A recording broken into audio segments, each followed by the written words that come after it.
This program features live coverage of an African safari and may include animal kills and carcasses.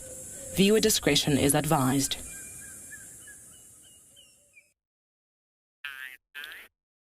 Jumbo Jumbo and hello everybody. A very warm welcome to our Sunrise Drive. We are coming to you from the Masai Mara of Kenya. My name is David. Welcome aboard to your very own safari, live from the African bush.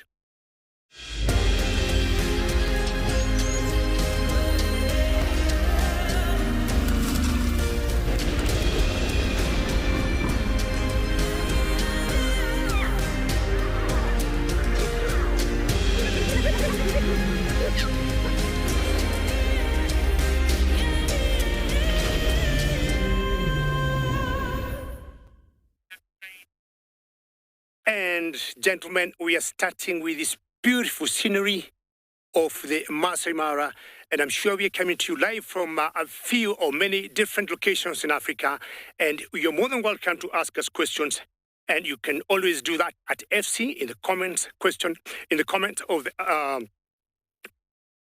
or using, you can tweet to us, so you can use to us using hashtag World Earth, and for the youngsters, you can always ask us questions using Kids Questions at worldearth.tv. Now, today, I got a friend of mine that I'm going to introduce to you much later on. His name is Timothy, but I'm sure by the time you come back to me, the director will always or will have already taken you to South Africa.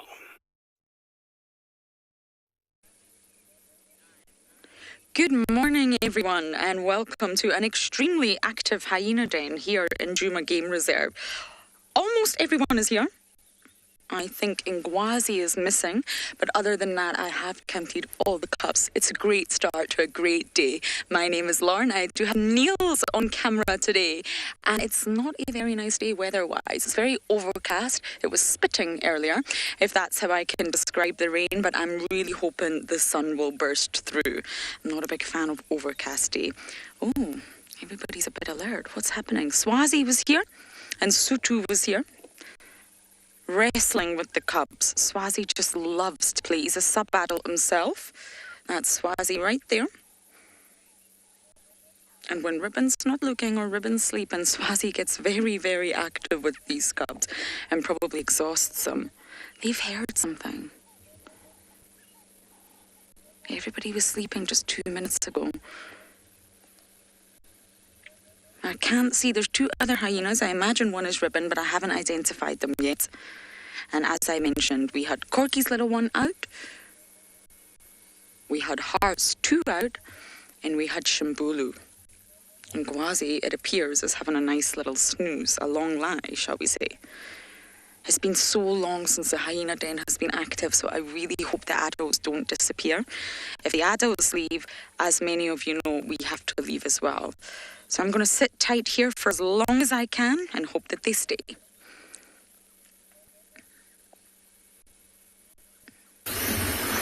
Well, I'm glad that the hyenas are there. I know Lauren wanted to find them this morning, and so I'm glad that they're sitting there. As you can see, we're on walk this morning, and we're busy watching a herd of impalas that are on quarantine. And the reason why we stopped with these guys is because we actually have tracks for Tlalamba going down the road, and often impalas can be quite indicative of what's going on. So when you see them and they're very, very relaxed, then you know that potentially this leopard walked a long time ago, or if they're a little bit nervy and twitchy, maybe this leopard is lying somewhere close by. The thing about Tlalamba, though, is that obviously tracking her is going to be tricky because, well, she doesn't really like to see people on foot. Anyway, my name is Tristan. On camera, I've got BK, and we're really excited to have you guys on walk. And we're going to see if BK stands on our track, but he's done well and actually missed it today, which is really, really good news. Now, BK, I'm going to use this light just to highlight the track because it's still very dark this morning and so tricky to be able to see what's going on. But essentially what you've got here is you've got the back of her pad in this area, and then these are the toes up front. Now, we know, I say it's Tlalamba because we know she was seen on the dam cam at about 8 o'clock, and this leopard actually walked into camp towards where the vehicles park and then turned and came back out again, and that's pretty typical for her. She's pretty used to walking around and often comes in at night. This particular track that we're seeing here is her back foot. You can see quite a long track. The front foot short is a lot rounder and is basically as wide as it is long, whereas you can see this one is much longer than it is wide. In terms of why we know it's a leopard track, very, very nice round toes that are evenly distributed, no presence of claws on the front, and the 3 lobes, 1, 2, 3 at the back. If it was a hyena, we would get little flecks in the front like that. And that would indicate hyena, and we'd also have just the 2 lobes. Right, so we're going to follow this. Hopefully we're going to get lucky. Hopefully Columba's somewhere nearby.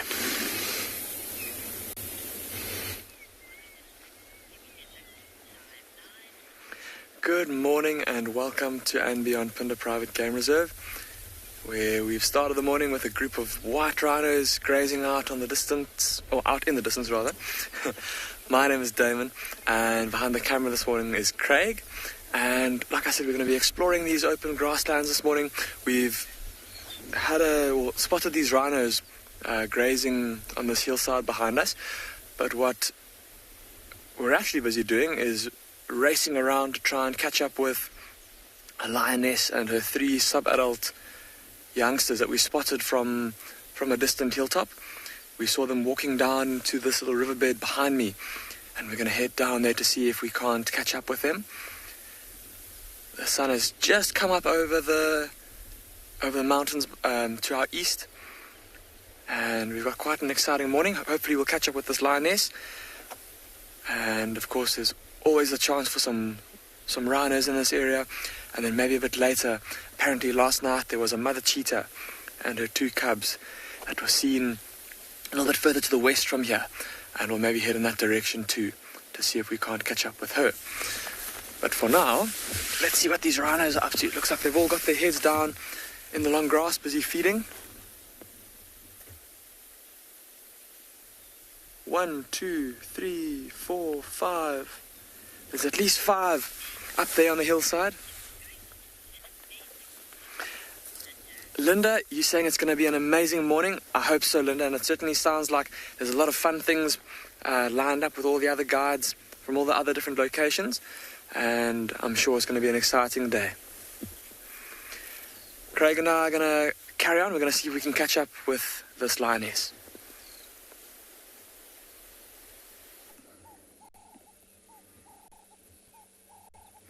All excitement has died down here. Cubs have darted back in, and everyone's snoozing. So we have the paler ones. The one on the right is Tswazi, who just popped his head up when I said his name. The one on the left is Sutu, and I'm not entirely sure who we have behind there. I can't really see the spot pattern, but I'm thinking it could be Miss Ribbon. There's another hyena off in the distance as well, who from here looks like it could possibly be Comet. But once again, I'm really not sure. They're quite far off into the distance there. But I'm going to stay here next to the den to see if we get a little look at the cubs if they pop back out. We're allowed to be here as long as adults are around. We've got some full bellies, but Tswazi is still very, very active. He doesn't want to rest.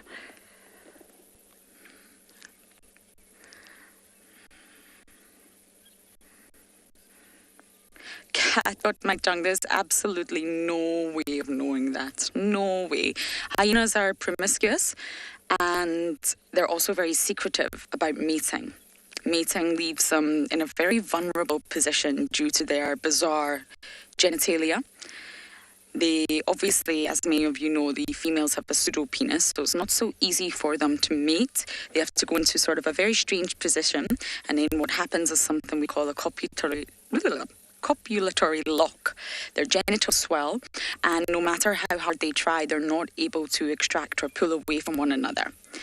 And I know that sounds very bizarre, but they're in a sort of lock, and that's why they're vulnerable. If a predator was to come or lions were to approach, they wouldn't be able to separate without risking serious injury. And therefore, they do it in secret.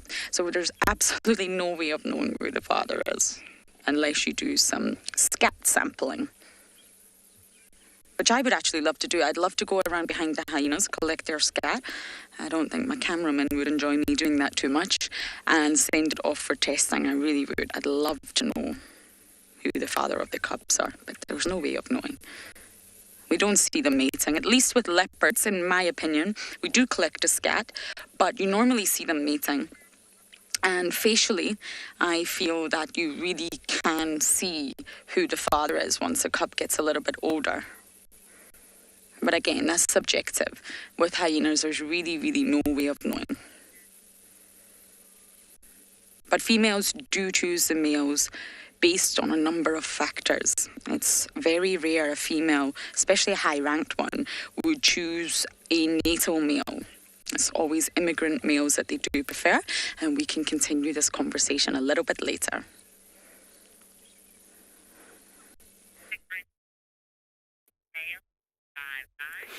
That's very true, and it's a good way to start a drive in the morning with hyenas. Well done, Lauren. Well, I moved from my Taman Mound and I've come to a lower level ground, and I found myself lots of buffaloes here in the morning. And the Mara being much cooler than it is in Juma, I think we're talking about 16 degrees Celsius or 60 degrees Fahrenheit. These animals take the advantage of the low temperatures to feed before it warms up.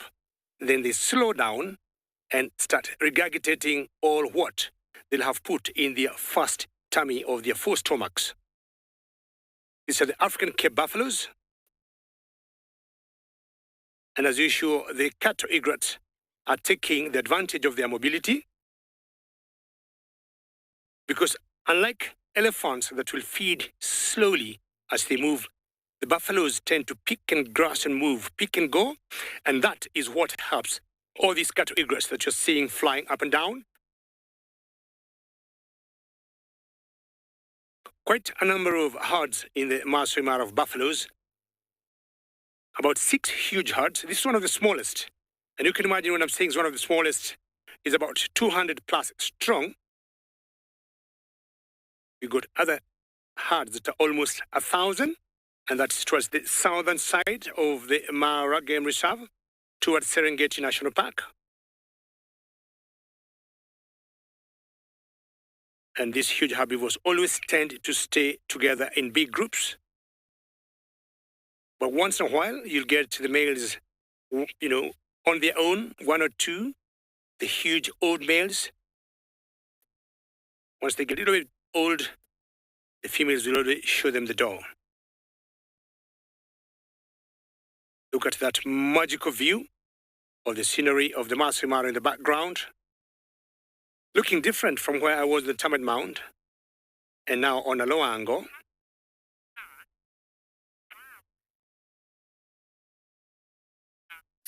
Flask, yes, I agree with your comment that you love the landscape of the Mara.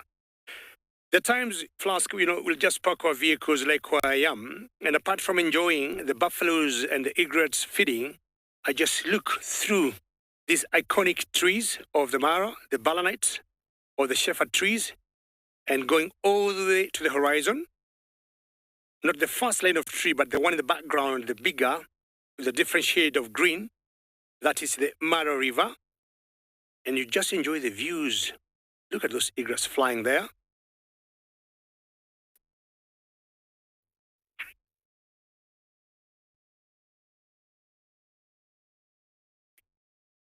Starlight, you're asking what type of buffaloes are here. In Africa, we only got one species that's called the African Cape buffaloes. African Cape buffaloes, and I'm sure we've got different one in Asia. And one of the major differences is the buffaloes here, and as far as I'm concerned, in East Africa, have remained wild and wild. We haven't been able to tame the buffaloes, and the buffaloes also in Africa tend to be slightly bit bigger in size than the Asian buffaloes. And in places like in India, I guess people have been able to domesticate the buffaloes, having them in their farms, and also sometimes even getting milk from the buffaloes. In Kenya, we haven't been able to do that. And from the village I come from, we used to make jokes when we were small little young boys. And just to intimidate the other boys, you tell them, guys, please don't play about with me, don't joke with me, because I can go and get some milk from a buffalo. And when the other boys would hear that, they would give you some lot of respect and space, imagining you can go get some milk from a buffalo, cow, and come back alive. Of course, that was a joke. It's just not practical or possible. And as I told you earlier, I'll be introducing you to my friend Timothy, but I also got a bigger plan today of going to find out my friend Jasiri, the baby elephant that I did not see yesterday the whole day. So today, I'm just hoping I'll be able to catch up with her and update you on her progress. Group of quail finches busy feeding in the long grass there. See it there hopping around? That's just one. Just about to come onto the other side. Oh, there's a couple of them in there. Quite tough to... There you go, still in the middle of your screen. Look at that little white and black face mask. This is the most ridiculous view of a quailfinch, everybody. I've never seen a quailfinch this relaxed. Look at how it's moving around through the grass. Busy picking up little seeds. There's quite a big flock of them that have landed in the grass off to our left. And they're all busy feeding in this kind of sparse grassland. That's them calling in the background, that kind of croaking sound. Quite an elusive, or quite a tough bird to get a good view of. Normally, they flash out of the grass pretty quickly when they get approached by vehicles or by people, and all you get is a view of the actual bird flying up and calling. Very seldom do you get to see one perched on the ground or feeding on the ground. Normally only around water. So a notoriously difficult bird to photograph as well. But this is a very, very special view. And like I was saying a few weeks ago, quite a nomadic species of bird that follows the best food resources.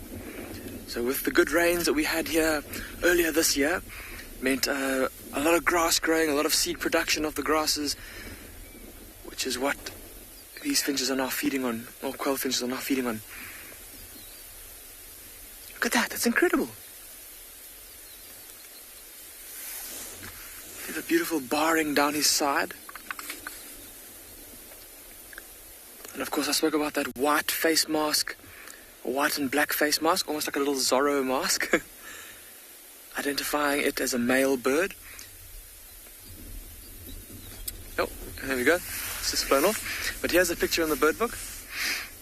So there is the male with that white and black face mask. And that beautiful barring that we spoke about, almost like zebra stripes. And then the female over there, a little bit less of a face mask and not as pronounced in terms of the barring. That was very, very, very special though, everybody. Still no luck with catching up with this lioness and her three youngsters. So Craig and I are going to keep trying to see if she hasn't already popped out on the other side of this ravine behind us. Well, quail finch on any day is always a special thing, so that's really, really cool. It's been a long time since I've seen a quail finch, that's for sure. But as you can see, we're sitting with the herd of wildebeest that commonly hang around close to camp. These guys are not what you would normally see from wildebeest when you're on foot. You can see they don't really care too much. They're busy kind of feeding and moving very slowly away from us. Most of the time, if you go into areas where you get wildebeest, they're pretty alert to what's going on. And if you approach them, they generally run away. But because this herd has seen so many bushwalks come out of this area, they've gotten pretty used to us walking around and generally quite happy just to sit and kind of graze and take it easy. Now, interestingly enough, the tracks for Tlalamba kind of head in this direction, but she walked here, I think, before the impala and the wildebeest moved in this direction. The tracks are very, very fresh, and so as we were kind of following and bumped into these guys, they all seem quite settled, so I don't think she was seen by them. I think they've moved from the center kind of part of the big open clearing towards this western edge, and she managed to skirt them without being seen. But the reason why we say her tracks are fresh is because we found a place where it drizzled a little bit this morning, and the sand, when it drizzles a little bit, gets quite sticky, and it sticks to their feet, and as they walk, they deposit this little kind of sticky sand on the surface surface of the road. And so you could see where she had walked after that. And Marcel, I remember as we left, told me that it was drizzling a little bit when he walked up this morning at 5:30. So she shouldn't be too far. Whether or not we're going to get her is obviously a different thing altogether. She, unlike these wildebeest, is not that used to people on foot and typically is not enjoying people walking into her, and so normally moves away. So it's going to be a bit of a tricky one, but we're going to try. Hopefully we'll get some luck. I'm sure she's not too far from where we are.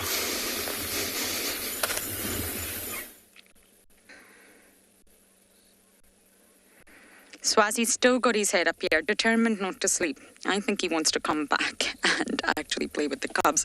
The cubs are still inside, but I'm really, really hoping that they're going to pop back out again. It's quite normal. If they get a fright, they all run inside. And at this time of day and these temperatures, it's quite normal for them to come back out. And I really want to spend some time with them because we come to the den a lot and it's not active, so we have to leave. And I've found that it's active in the morning. This time of day is absolutely perfect, whereas when I come in the afternoon, it's just not active. And I think our safari is quite early in the afternoon. I wonder if they maybe come back to the den once that sun has set. Well, that's my theory at least. And it's 19 degrees Celsius today, 66 degrees Fahrenheit, so it's cool. It's nice and cool, overcast. And the hyenas are probably enjoying snooze. I can imagine that oh, there you go, it's Ribbon. Look at that ear, that left ear of Ribbon. You cannot mistake it. There you go. Someone once told me it looks like a butterfly, and I'll never forget that. I think it was you, Butterfly, that said that, actually. But it makes Ribbon really easy to identify. And she's lying really close to Swazi and really close to Sutu. She's got a nice relationship with many of the hyenas. Swazi is Pretty's son. Pretty's no longer with us. And Sutu is June's daughter. They're both very young. And I rarely see Sutu interacting with Ribbon. June. It's mostly Ribbon that she seems to want to spend time with, which is also fascinating. So hopefully soon these little cubs will appear.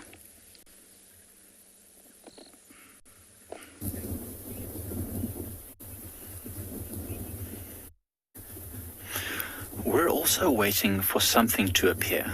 The sun is just hiding itself behind these very fast-moving clouds on this cold and blustery morning. We're also waiting for something else, which could get quite exciting. Hi, my name is Mike, and behind the camera we've got Odie. You've joined us here at Eco Training Pridelands Conservancy. And right now, what we're actually waiting for, besides the sun, is for a pack of wild dogs. So, we are waiting here on top of this crest because we had reports of them being visual from the camp. And they've now gone somewhere into the block adjacent to us. We're just waiting to see if they pop out somewhere on one of these roads. It'll be very exciting if they do. It looked like it was just 3 wild dogs, but we will wait to see if we can hear something of them.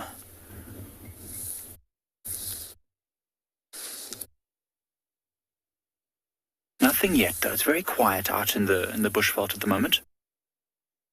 Apparently the students saw them from camp, and they said they were not looking like they were in a hurry. They were just milling about and ambling slowly in a northerly direction. So what we'll do is actually carry on down this crest, because we've been sitting here for a little while now, and we'll see if maybe we go down this little road and we might come across them. It'll be very exciting. It's a long time since I've never seen wild dogs here on Pridelands before. I know that they've been seen in the past, but I certainly haven't seen them here on Pridelands, and it's been a while since I saw wild dogs full stop. So I am very excited for the possibility of some of these absolutely incredible animals. I know they were seen last by, I think it was Taylor, and that was very exciting. I was very jealous. Anyway, wish us luck.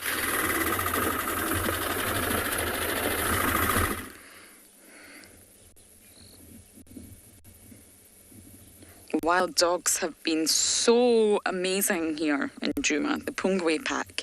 We've been really, really lucky with them in the sightings that we've had.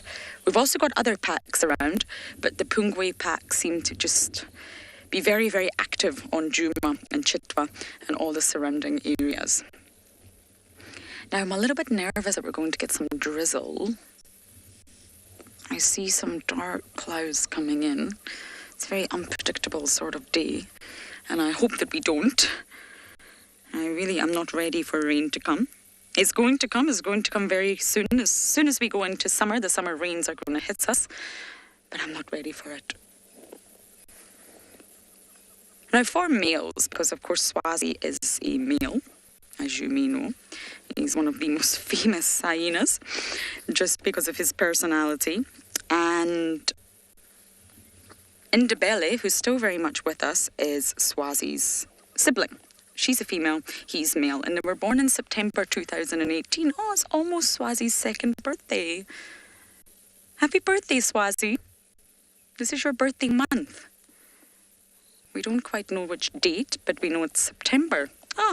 So there you go, he's going to be 2 years old. And for males, it's a completely different lifestyle than for females. Females stay within the clan and they won't leave. They know their rank. They're born with that silver spoon in their mouth, and that is really their life in the clan, unless they decide to do a ribbon or do a waffles and conduct a matriarchal overthrow, which is quite rare. Look at Tswazi's perfect ears. That also shows you how young he is. 2 years old is young. And for Tswazi, it's going to be a choice. Should he stay? Should he go? 97% of males go and 3% stay. So I imagine Tswazi will go. It's a sort of biological drive within him to reproduce, and he's not going to get opportunities within this clan. But females choose males based on 4 different factors to mate with. And we were talking about, Cat What My Tongue asked a question about who is the father. So when a female, especially a higher ranked female, remember she has choice. A lower ranked female like Corky these days might not have much choice. But there's 4 factors, and 1, is it an immigrant male or a natal male? If it's an immigrant male, then they're probably going to choose you. They don't want to mate with natal males for genetic reasons, inbreeding reasons. So 1, they prefer immigrants. 2, they show preference to males of a similar age, which is quite bizarre. Rather than being too young or too old, they do show preference for males of a similar age. 3, they show preference for males that are extremely submissive and less aggressive. The more submissive you are to a female and you always bow down and respect them, they will prefer you, which is fabulous. And 4, the main factor of all is tenure. How long have they shown loyalty and commitment to the clan? A female will show preference over a male that has been in the clan for, say, 2 years than a male that has just joined. And this is basically called endurance rivalry. Who can stick it out of the longest will reap the most benefits. Stick out the abuse, stick out the hassle that the females are going to give you, and eventually you will win. And that's the life of a male within a hyena clan.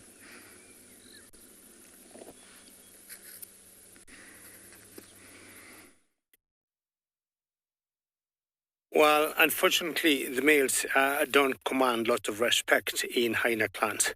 The females are always top and they rank in everything. Luckily this morning, in as many days here in the Masai Mara, I've been very lucky to spot some rhino for you. And apparently, in the Masai Mara, we only got black rhinos. As much as other parts of the country, we got white rhinos too. But the native rhinos to Kenya are the black rhinos. And this is one female with her 2 calves. And how lucky to see a rhino not very far from elephant. Earlier, we just saw some buffaloes, and Bungay is telling me under half an hour, we got 3 of the big 5, for those who like following the big 5, elephants, the rhinos, the leopards, lions, and the buffaloes. See how they spray backwards? Now, this is very territorial, and they learn from when they're very young, and especially the males. The bulls are very territorial, and they have particular areas they'll just mark by spraying. Sometimes, when they drop the dungs, you'll see them as they poop.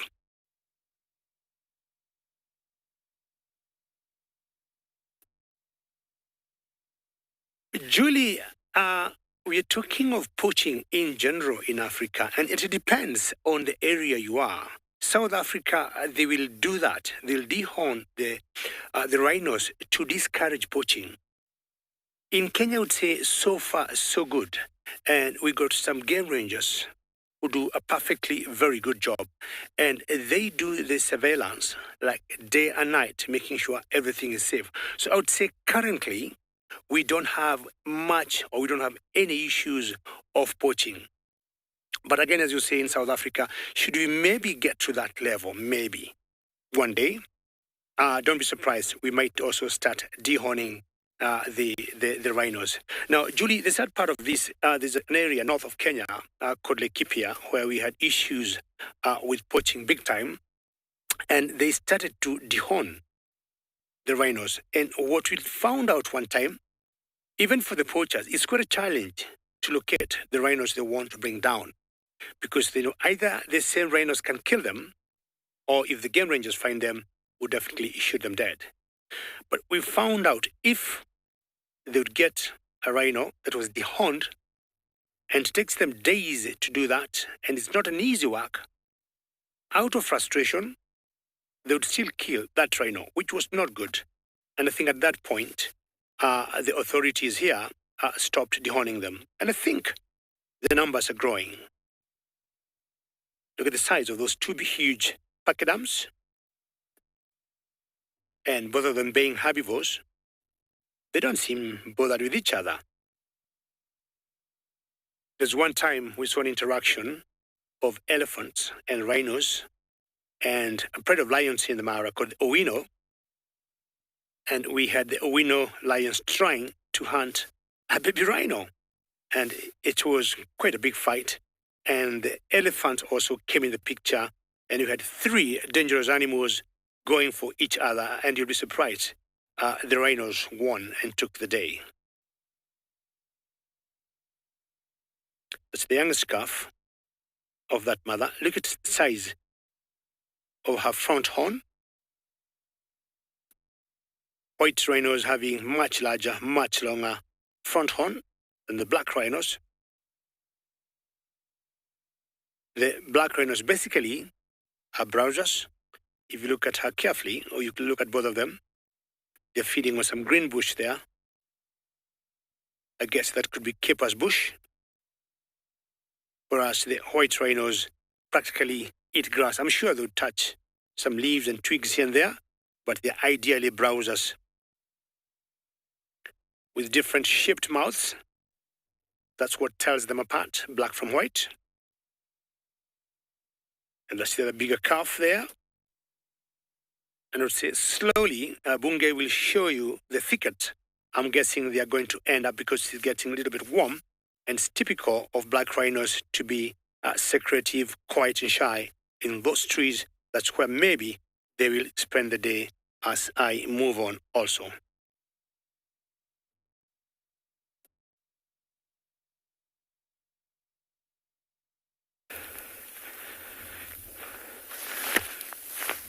Very good morning to everybody. Welcome to Tswalu Kalahari. My name is Kyle Ansel, and behind the camera, the one, the only, the legendary Mr. David. Very warm welcome to everybody. For this morning, what we thought we would do is we're going to go back up to the rock stars and see what the action is over there. Hopefully we have a little bit of emergence on the little pups. We're coming to the period now where it's getting close, and we want to be there to welcome those little new additions to the world. So for this morning, we've got about 8 degrees. It's nice. It's beautiful. Every day is beautiful. I keep on saying that. It's a wonderful day, and hopefully we can have something special up for grabs this morning. Hope everybody's doing good. I hear you guys had a jam-packed day yesterday with a lot of lion action over here. Elephants in the Mara. It's been absolutely fantastic. And then from the meerkats, we're going to be heading into the dune fields. We're going to go slightly northwest this morning, and we're going to go scratch around there. Hopefully we can find bat-eared foxes, or maybe even a Cape fox for this morning. We really want to show you guys one or two of those little special animals. There's also been a pale chanting goshawk nest located. Gorgeous sunrise. Megan, I couldn't agree with you more. David's capturing that to the T. You can see how that little piece of the mountain is just starting to be illuminated. Mornings are super special. I love mornings. I love the afternoons as well, but there's just something about the morning, the freshness, the crispness, everything starting up. It's just, it's wonderful to be alive. And I hope that everybody has got the same feeling and we are A for away. But yeah, everything's starting to wake up now. I can start hearing birds in the distance. One or two of the early rises would be things like your white-browed sparrow weaver, your little Kalahari scrub robin. Those would be the first birds singing, basically starting off the dawn chorus for us. And then after that, you'll have emergence of a few other birds.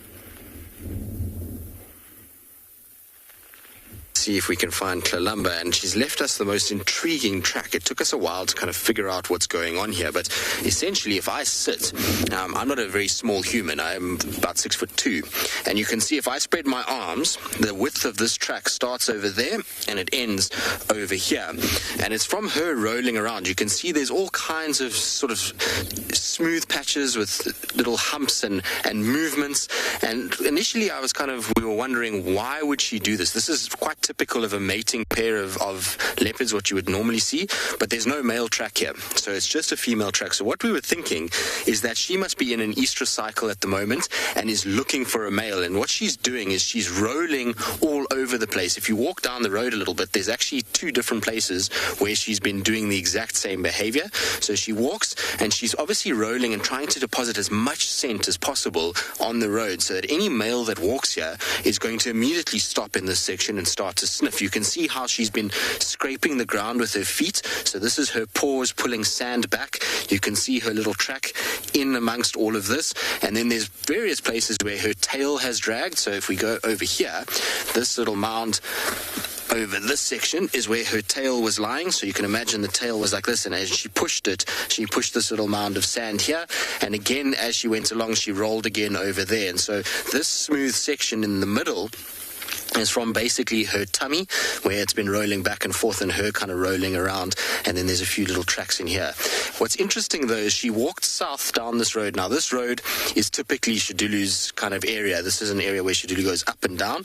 So she walks down a little bit, rolls, and then stops immediately, turns around and is now going back to her normal area. So it's almost like she's marking the edges, as if to say to any male that's going to be around, I'm available and I'm ready. And I was hearing from Andrew yesterday, as he was telling me that she was calling and making a lot of noise last night, and that's quite indicative of a female in estrus, which is exciting, because if she is going to start mating now, obviously that means maybe we get cubs at some point. But it's just a very different track that you would normally see, and like I say, this is something you normally associate with mating leopards, because leopards, when they on their own, don't really like to move around like this and make a big disturbance on the road. They normally, if they do lie on the road, just lie down and sit, and you get kind of a very definite impression. But this is quite messy, and like I say, that's from her probably moving and flopping back and forth almost like a fish out of water.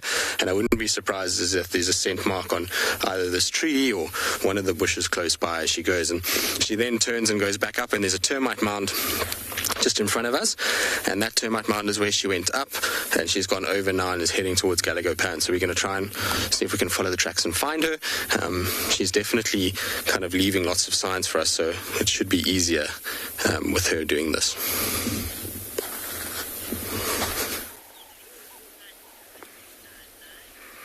Welcome back to Ambient Pinder. Craig and I have managed to catch up with this lioness and her 3 sub-adult youngsters, and they are moving very quickly and with a lot of purpose. Look at the lioness in the front.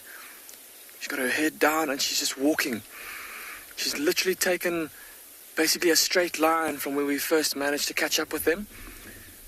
And her 3 youngsters are in tow. That young male stopping to look back there.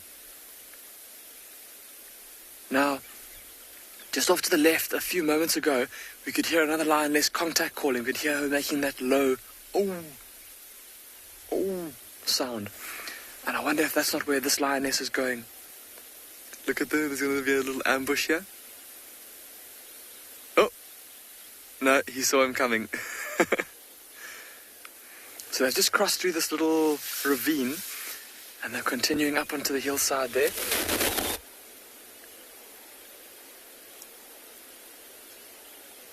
Lovely to see these youngsters so energized in the cool of morning.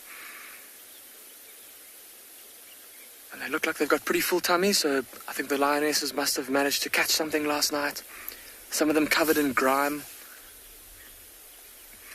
Craig and I are going to loop around onto the other side and see if we can't catch up with them again.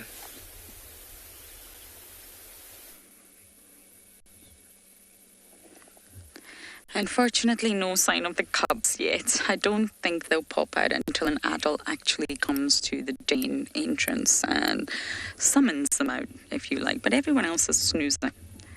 And I wanted to touch on an incredible conservation initiative that is happening here in South Africa and possibly across the continent. As many of you know, Tswalu, who's the one in the front, we spoke about him quite a lot. He's a youngster, it's his birthday month, so I'm going to talk about him. He had a wire stroke snare wrapped around his neck, and we tried for a very, very long time to get it off him. It took a massive amount of effort from a great number of people. It was a lot of investment from everybody. And on one of my first drives back, we managed to get him. There was a vet involved and he wasn't harmed in any way, shape or form. But I wanted to show you something that I have been given. This is a bracelet. And it's from a company called Down to the Wire. This is Swazi's snare. This is a wire that came from Swazi's neck and they turned it into a bracelet for me. Isn't it beautiful? I'm just going to turn it ever so slightly, Niels. And if you see here, this is teeth marks from all the Djuma clan where they were biting at it one evening.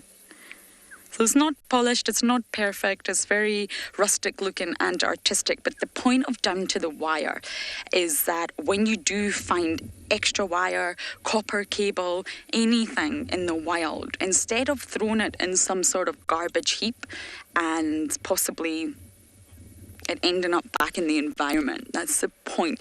Even though you put it in the garbage, where is it going after that? You always have to check. You always have to be careful because it can end up back in the environment and it will end up around hyenas' necks, especially when they are extremely curious animals and they put their head in all sorts of places that they shouldn't. So this initiative, Down to the Wire, is an initiative that will sort of remove that material from the hyena, just like Swazi over here, and turn it into something different. Technically, it's a upcycling initiative, and upcycling is not recycling. Upcycling is when you take something, recycle it into something different with a different purpose. Now, I didn't catch that name. Someone's asking, is it snares a huge problem? Yes, I guess so. Absolutely. And I was speaking to the Sabi Sands Jada. You're asking. I was speaking to the Sabi Sands manager here yesterday. We had a wonderful chat, and there's a huge problem with a clan of hyenas, all with wires around their neck, and they don't understand where the wires are coming from. There's about 6 of them, all with wires around their neck, and it's slightly worrying, but the vets are on it and they're removing it. But the problem is, when you remove them, what do you do with that wire? Do you just throw it in your garbage can, your trash can, your wheelie bin, whatever you want to call it, and not understand where it goes? Or you can give it to a conservation initiative who's turning it into bracelets. You can purchase these bracelets and the money goes directly into conservation. And what it means is, now that that wire is around my wrist, it's been utilized, it's functional, it has a purpose, and it's not going back into the environment. So snares are a problem, and there's lots of talk of the sort of increase in snares, especially in the south, happening because of the recent pandemic. Has it always been prevalent? Or there's another theory going around, and I think this one's the most accurate. Was there just a huge pile of wire in the environment? Maybe someone had sort of wire that they didn't need anymore, and they threw it. And of course, hyenas being hyenas, they will be attracted to garbage heaps. They will be attracted to areas of trash because they're highly olfactory. They follow their nose. If you've got sort of chicken bones in your trash, they are going to attract hyenas. And therefore, if there's lots of wires there, you will see that the hyenas will just put their head in and end up completely entangled. So I think that's the most sort of decent theory as to why all these hyenas have wires. But I just wanted to bring your attention to this fantastic initiative. You can look them up. They are called Down to the Wire.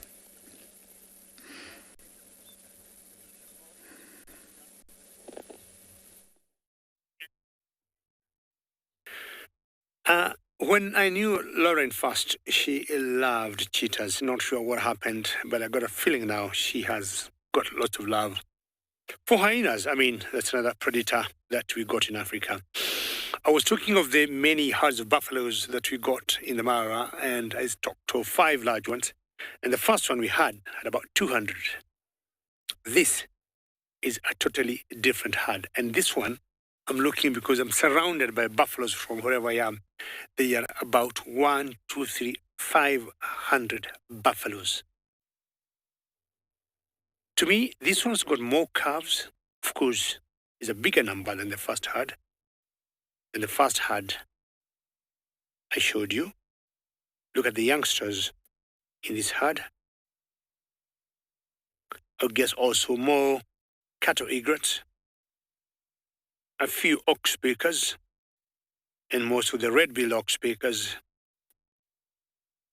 which sometimes not only get the ticks from these buffaloes or mites, but sometimes they enjoy sucking blood if they get any broken skin or any broken hide from these huge mammoths. Elephants in the Middle East. Earlier, you remember, we had rhinos and elephants. But now, we got buffaloes with elephants. Not sure today going to be my buffalo day, but I want to look for smaller herds of elephants without the interruption of these huge herds of buffaloes to find out or locate baby Jasiri.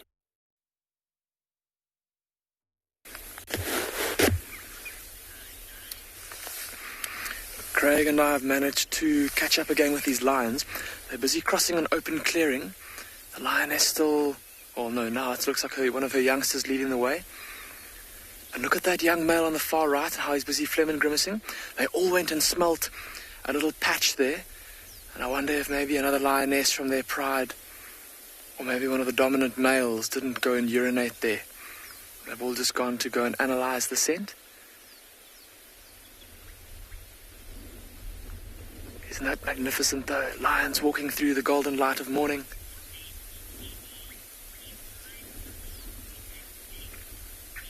Eddie, you're saying that these lions look healthy and big. Eddie, they do look in very good condition. Look at how glossy their coats are and how muscular their bodies are. And also those bellies. Look at how full those tummies are. I think that leaves no doubt that they must have caught something last night. And while we've been sitting here, we've heard what sounded like a distress call. I'm not sure what animal, maybe an antelope, maybe an nyala or a kudu. Not far from here. The lions didn't really pay much attention to it though, so I'm not sure really what has happened.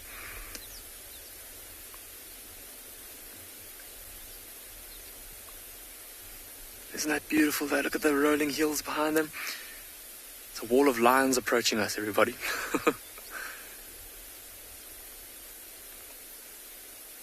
Still walking with purpose, but look at how they're starting to pant a little bit. It's a pretty chilly morning here. Oh, shame that he can't go on any further. He's laying down in the shade. This youngster's still coming towards us. No doubt going to follow his mother, who's about to pass behind us. Oh my word, look at how fat that tummy is. They've obviously had a good meal. Shame, and that poor little one deciding that this march is a bit too much. Now, the distance they've covered since we first spotted them from that hillside is quite impressive. I don't know offhand, but it must be at least 2 or 3 kilometers that they've walked. in the last 40 minutes or so. And of course, they've been stopping to smell along the way as well. You better catch up, little one.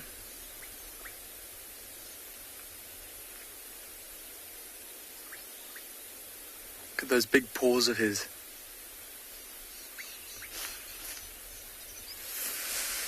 Coming past the front of the vehicle.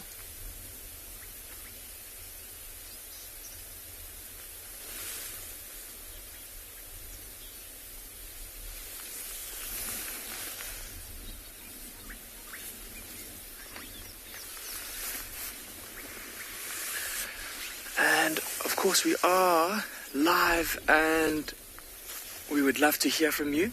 So please do send through any questions that you've got for us or that you may have for us. You can use the hashtag WildEarth, or if you're under the age of 18, send your questions through to kidquestions@wildearth.tv.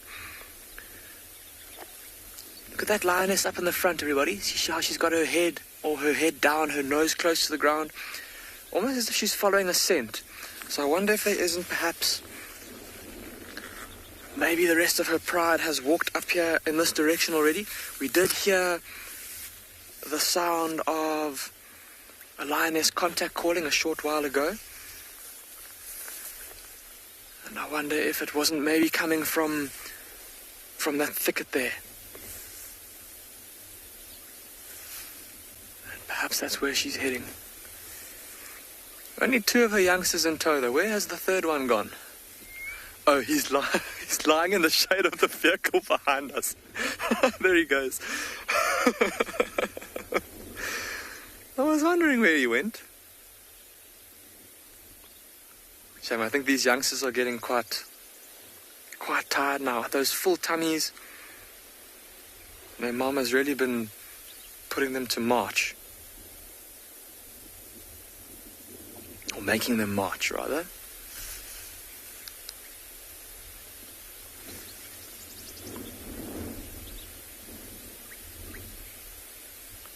Heading up the hill there to quite a dense looking thicket.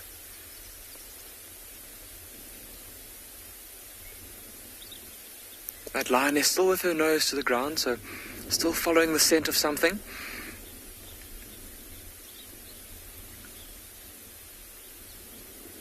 And certainly in that thicket they'll be able to get a bit of shelter from this chilly wind.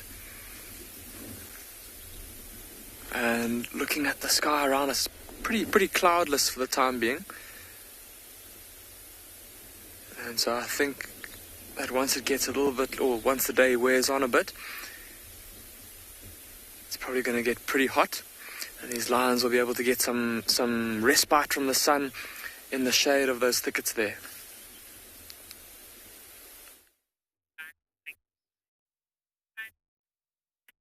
Yeah, many cats will not like the heat because of the fur on their hides, and definitely these buffaloes may do the same when it gets very hot. And I'm sure these oxpeckers will not be happy once the buffaloes disappear. They may not have anything to feed on. Now, the one you're seeing there must have eaten enough, because what she is doing, I guess, she is chewing cud. And look at the bigger size of this herd than the previous one. And I think we got better light than before. Light earlier was good. This one is better. The scenery is even more magical. And their numbers, of course, is their strength. Should they engage themselves with their mortal enemies, lions, they can easily deal with them in their huge numbers. Look at the great camera work there of Bungay. And lots of chipping we can hear in the background of the oxpeckers.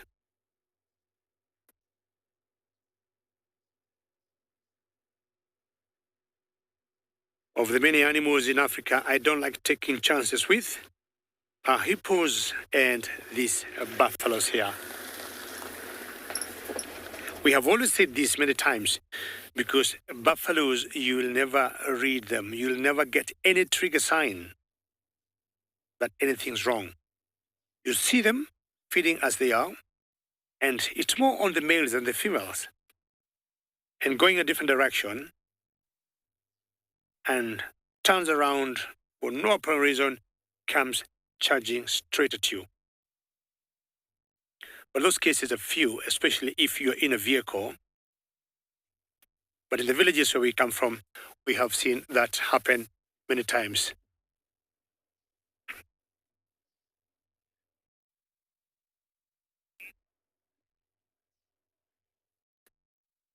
Dominion, that's a very good question. We'll show you a herd of elephants, the background there, Dominion.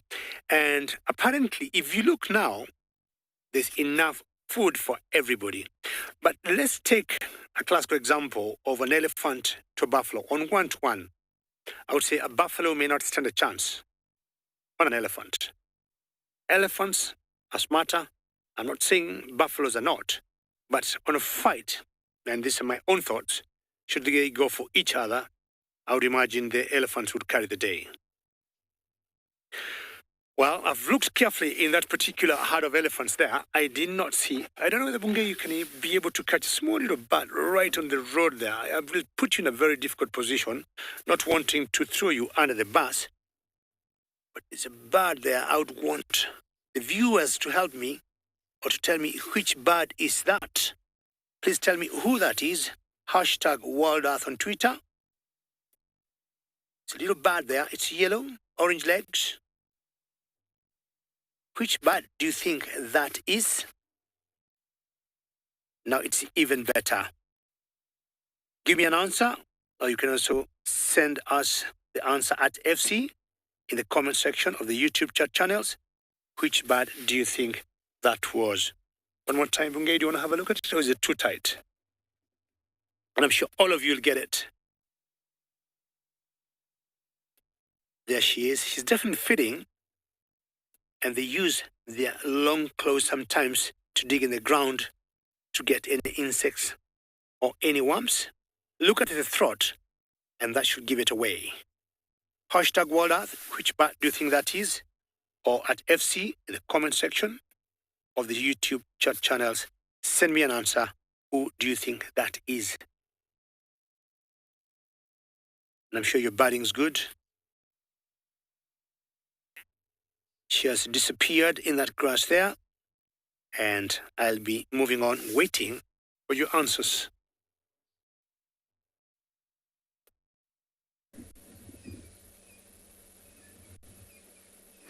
Everybody's still snoozing. I'm not sure the cubs are going to come back out, so I think it's sensible now to leave, let the hyenas sleep, see what else we can find, and we will come back. From what I can see here, most of them have big full bellies. Oh yes, you can't miss a hyena belly. And that means that they fed on something last night, who knows what. And they probably will sleep here all day, especially if it's nice and cool. If the sun decides to burst out, oh, ribbon doesn't look that full actually. Normally that bulbous, ginormous balloon of a belly is sticking out. No, ribbon doesn't look full.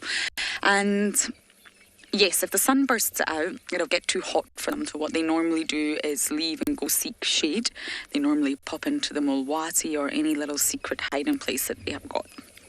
But if it stays cool and overcast, they'll probably just sleep here. This is their communal den.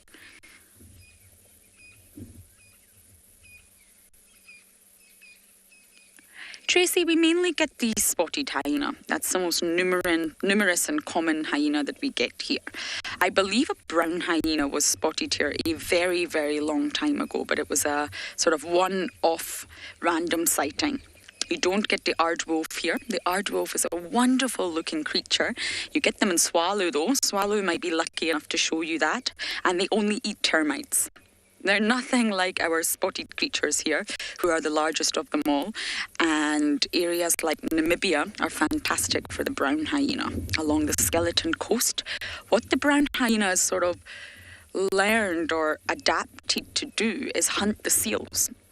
And it's on my bucket list because it's an incredible combination of ocean and land. You've got the seals that are clearly oceanic, aquatic based, but they'll come onto land.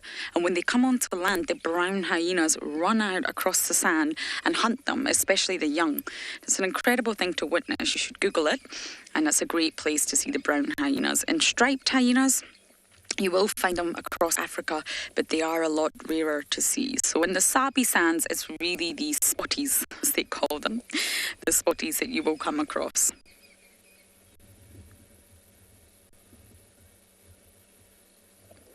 So we are going to leave the den now and see what else we can find, but we will pop back and see if the cubs are out later.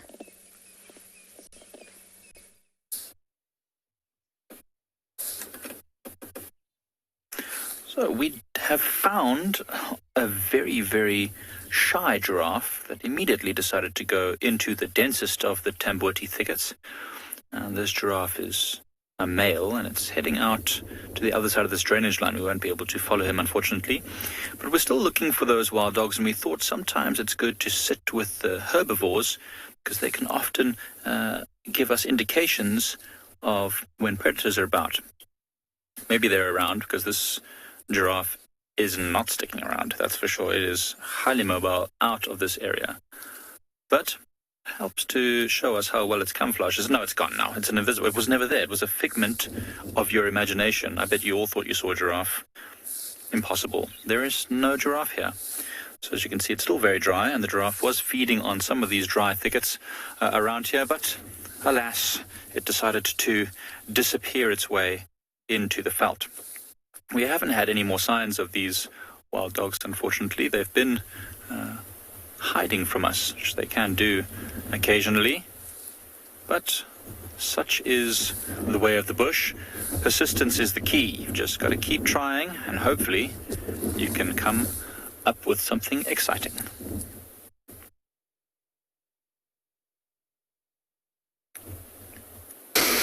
Well, we know the feeling of things completely disappearing because Columba's track at this stage has disappeared. She went into quite a thick block and we're struggling to pick up the track, but we'll find it eventually. We're just doing a few loops around to get them. But in the meantime, we've been noticing as we've been going on that signs of spring are starting to happen. If you have a look at this bush willow, you can see that with the little bit of rain that we've had already, that there is shooting that's taking place. And so soon we're going to find that this entire tree will be covered with nice big leaves, particularly if we carry on having weather like we're having now, which is this kind of misty grey start to the mornings, which gives us a nice sort of sprinkling on the leaves themselves and keeps everything kind of quite sort of moist and makes sure that there's a little bit of water for these guys to carry on growing. If we get very high temperatures and no rain, these poor little leaflets will probably be burnt and will drop off. But it's really nice to see and encouraging to see that there is a change that is starting to take place. Obviously, the last few years we've had so much in the way of drought that it's been difficult for a lot of these trees and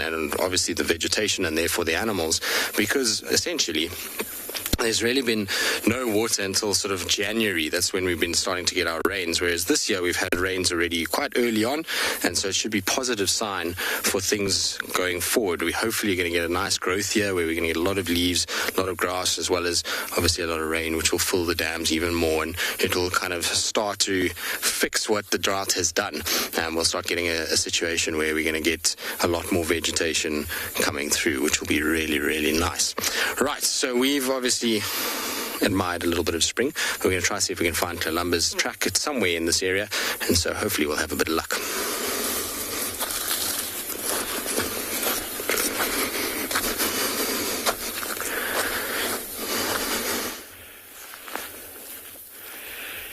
Yeah, when it comes to the sudden eruption of flowers and insects with the onset of spring, it's a really, really beautiful thing.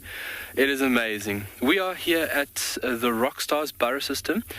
We are still waiting for them. We do see tracks out the burrow. If David can just focus on the top of the burrow system, you can see all the little indentations. That would be from them yesterday afternoon, doing a little bit of sunbathing before they went down into their humble abode.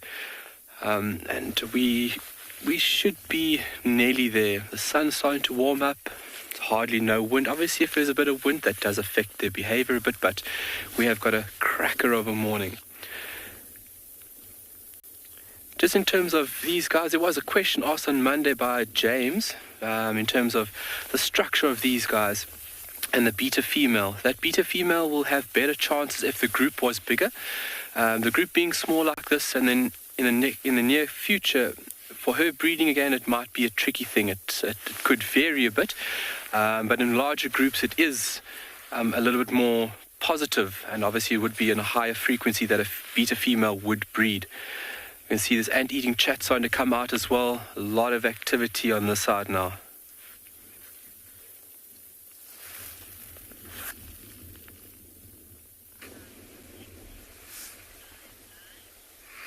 Have a look at this beautiful kudu bull that Craig and I have managed to find.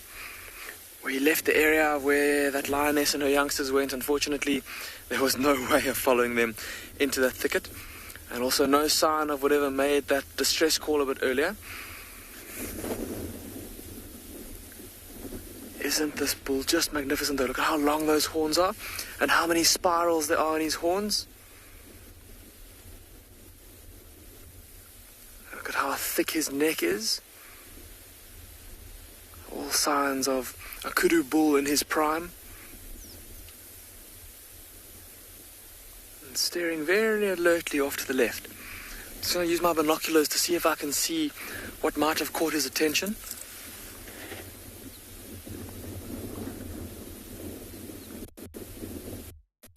Using those massive ears of his to listen out for any sounds of danger.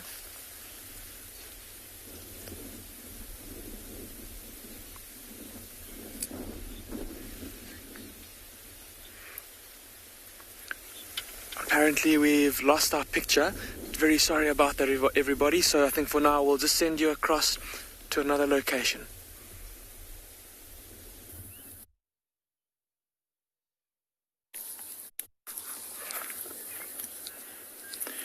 So we continued on down Marula Lane, and we've come across a small herd of impala, and once again, just waiting to see if these impalas give us any indication of whether they've seen those predators or any predators this morning. Have you seen anything?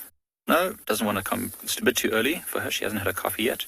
A few of the impala had their heads up and were looking around, but on the whole, they are feeding, and that is a typical sign that they feel very relaxed. It's not to say that there isn't a predator here, but it means they certainly don't know if there's a predator here. And there's a lot of them, and they're very, very aware of their surroundings, so I suspect there's probably not something right here. But the golden light is catching them on their flanks so beautifully, and they camouflaged in this golden grass. So it's nice to spend time with them. They're a calming influence. After the madness this morning when we got told there were wild dogs in our camp and we came racing from all the way north at HQ, we were checking the boundary for any signs of lions because we heard lions last night. And then that madness is over and we're starting to settle a little bit. We can start to appreciate everything in the bush, not just the exciting predators that we don't get to see often, but even the impalas that we see all the time. It's good to appreciate them sometimes. Look at that perfect shape, the strong flanks, gorgeous three-tone colors, black stripes. Really the perfect antelope. In fact, they're the most successful of all the antelope here in Pride Lands and Southern Africa. There are many hundreds of thousands of them, and we overlook them, but they are really the most perfect of all the antelopes because their system allows them to have become the most abundant of all the antelope. This is a female. You can see no horns. Bit of a belly, though. And that's not because she's overeaten. This impala is probably in the mid stages of pregnancy. An impala can run. That's true. They can run, and they can run very fast. The exact speed, I'll have to look up. But it's probably around about 70 kilometers per hour, I would say. 70, maybe 75 when they're at a dead sprint. I'll look it up for you. I looked up giraffe the other day. I think it was yesterday I had a question about giraffe. In fact, I can see a giraffe far in the distance. The giraffe can run at 60 kilometers per hour at an absolute dead sprint. But they can keep up a 50 kilometer hour pace for about 2 kilometers. Isn't that incredible? An impala, very much lighter antelope, so probably has a little bit more stamina staying power, but they won't be sprinting at 70 kilometers per hour at, for any length of time. Remember, predators are generally faster. Well, that's not true. Predators generally have a faster initial burst of speed, but the antelopes are generally faster than most of the predators because it allows them to escape. It would be kind of pointless if the antelopes were slower, because then the predators would catch them every single time. It would just be a matter of persistence. The foot structure of these antelope, look at those long, slender legs. It allows them to have a huge spring in their step. Well, this female here, as Odie was pointing out, she looks fairly pregnant. So you can see a bit of the ribs sticking out there, a little bit of the hip bones. Still in great condition, but needs as much food as possible. We had a few drops of rain last night. Hopefully, that's going to bring the green flush that will give them plenty of energy.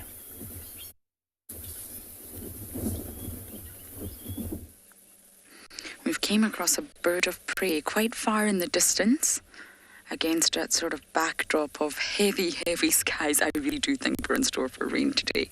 It is a brown snake eagle. Now, from a distance, Niels is going to give you a sort of wide, zoomed-out view. It's very difficult to tell. You see the raptor, you know it's a raptor, but from a distance you think, you need to get close. And then once you get close, immediately look at the legs. Oh, off we go. Nicely done, Niels. That was incredible. So when you immediately look at the legs, there's no feathers going down the legs, so you know straight away it's not a true eagle.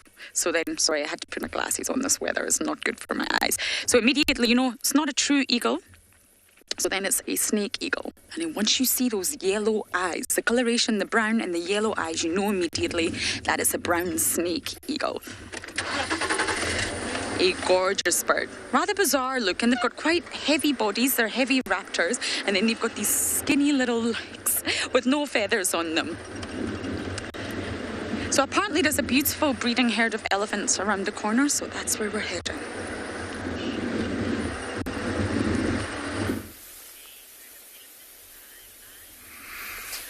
Welcome back to Ambient Pinder. Craig and I are still sitting with this massive kudu bull as he goes about his morning busy browsing on some of those lovely green thickets down there in the bottom of this ravine. You may be able to see now that he's been joined by a zebra as well. And there's quite a big herd of zebra that's also moving down into this little dip. Oh, a second kudu bull's coming, everybody. There's a second kudu bull making his way down as well, just off to the right of the first, and he's also absolutely magnificent. So there's all the zebras. See all the zebra that are all making their way down into this little dip, and there's the second kudu bull also browsing, and easily as magnificent, also with long spiraled horns and a beautiful thick neck.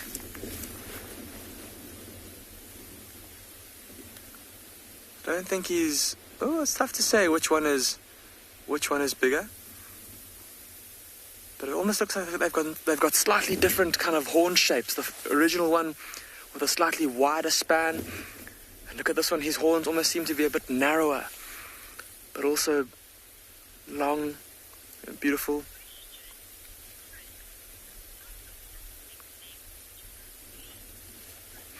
Chris, you're asking how long it will take for kudu's horns to grow fully.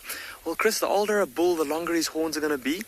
And normally in his prime, from about 5 to 7 years, is when they're going to start to reach lengths like these horns that we're seeing here. And of course, the older they get, the heavier those horns are going to get, and the more cumbersome they're going to be. And so it's going to take a very fit, very strong animal to be able to carry those horns around and then still survive. And so the size of those horns will then be a measure of this bull's strength and of his fitness, and a show to females to say, look at how big my horns are, but yet I can still survive and escape from danger. And so for that reason, I'll be a good mate, or rather, my genes will be good for your. I'd make a good father, I suppose.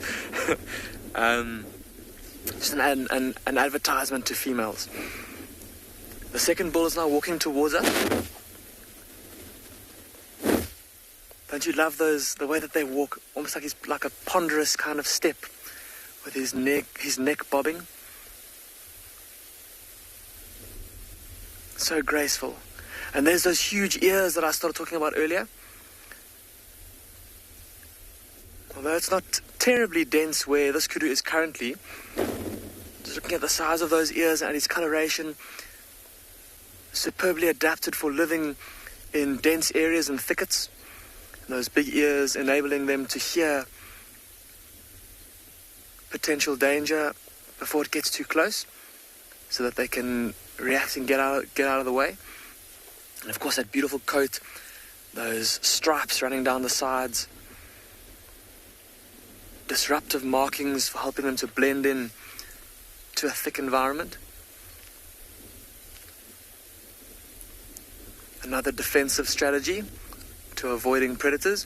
My goodness, now that he's facing towards us and his horns are silhouetted against the yellow grass, look at how long they are. It's absolutely incredible.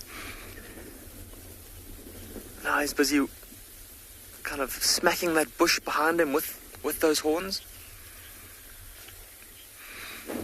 That was very, very special, everybody. Not every day that we get to see such a big, magnificent kudu bull.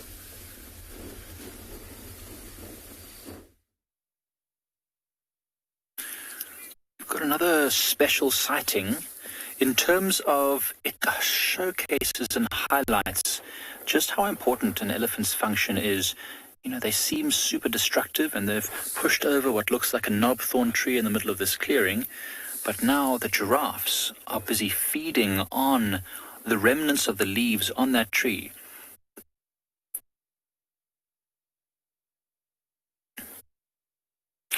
Jill, you tell the difference between male and female giraffes mainly by the ossicones or horns on the tops of their heads. So I'm sure you can see those little furry stumps on the top of the giraffe's head. So these ones have got hair on them, and these are fairly tall, fully grown giraffes, and so these are females.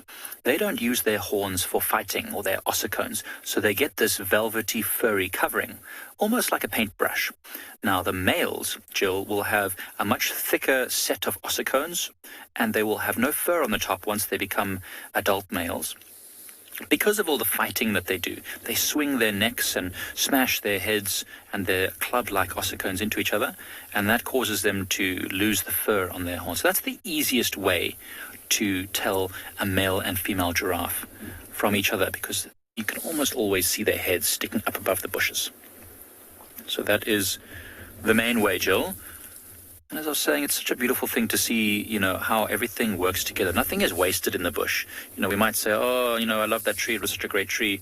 But another one will grow eventually. Maybe not in my lifetime, but another tree will grow. And the elephants have provided a shelter for a multitude of small animals, as well as food for animals at this very dry time of year that otherwise wouldn't have been able to reach it. That's very interesting. I don't often get to see giraffes feeding at their full height like that, especially the females. This one is feeding low down, but the other one has got its head stretched and its neck stretched as high as it can to try and reach little flowers, I think it is. Yeah, tiny little flowers. So the tree has fallen down, but there must still be a couple of roots in the ground providing nutrients to the tree. This is not a freshly pushed over tree. This has been down for a while. So the fact that it's flowering means that it's probably still going to live, although in a slightly different position than it was before. Yes, we are listening. We are looking at you. She's listening to us. Do you see how she turns her ears to listen to everything from behind or in front or around her? She's got big eyes that stick out the side of her head so she can look all over the place. They're not very vulnerable to many things, but a pride of 6 lions, 7 lions could take down a giraffe. In fact, we were watching some giraffes the other day, and there were loads of them, maybe 5 or 6 of them, and one of them was pregnant, and they were hanging around in a very rocky area. And Odie and I were just saying they should move out of this area because this is prime lion-giraffe interaction territory. If the lions chase the giraffes over those rocks, they could easily trip over, and if they fall over, they're in serious trouble. But out in this open place, they're pretty safe.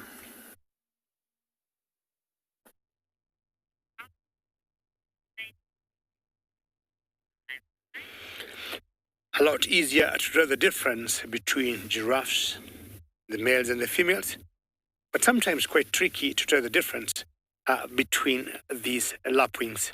But I would guess the male of this one, if you see two together, maybe the wattos could be slightly bit larger as she's feeding herself from some sort of a prey there that she got for herself. And this is the wattled lapwing. Wattled lapwing, you can see the yellow wattle at the base of the neck. And I'm guessing the males would have slightly bit larger than the female and maybe slightly bit much yellower in color or much brighter than the female. And that's how they keep feeding. Because move, spot either anything or any prey in flight, or look in the ground, a worm of some sort, an insect. Yeah, and the second meal there, very quick, catch it, swallow it. This area, I think Bungay is trying to show you some different lapwings too. And I think these ones look like spar-winged lapwing.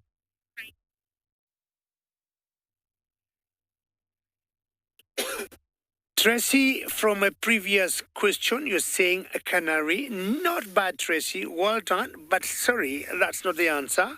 But very good, having said the canary. This is the spar-winged lapwing.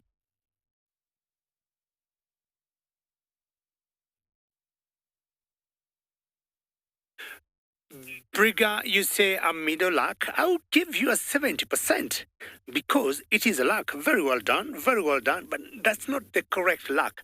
But it is a lark, and I think you'll be happy if I give you 70%. I hope more answers will come and hopefully get someone with the correct answer.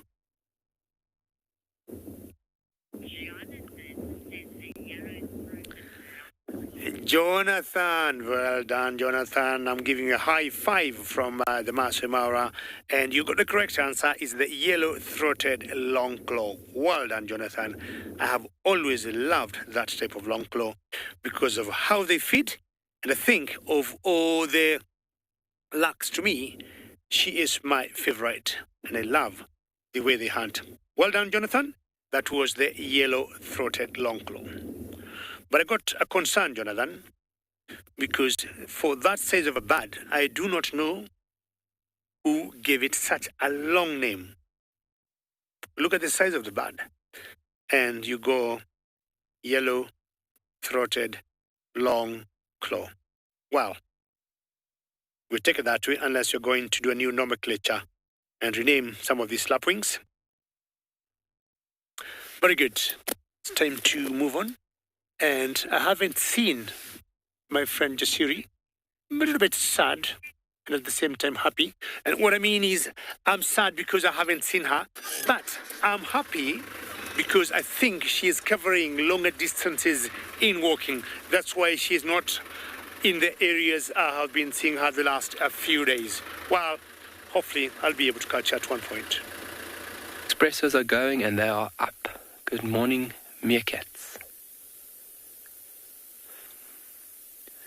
Obviously very important, like we've spoken about before, coming out nice and slowly and making sure the coast is clear for the rest of the group. There's a second head looking at us.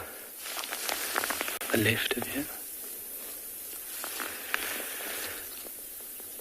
Oh, there's another one. And like David mentioned a couple of minutes ago, it warmed up fairly quickly when we were coming down to our meeting spot. It was very, very chilly, and in the past half an hour it's warmed up very quickly.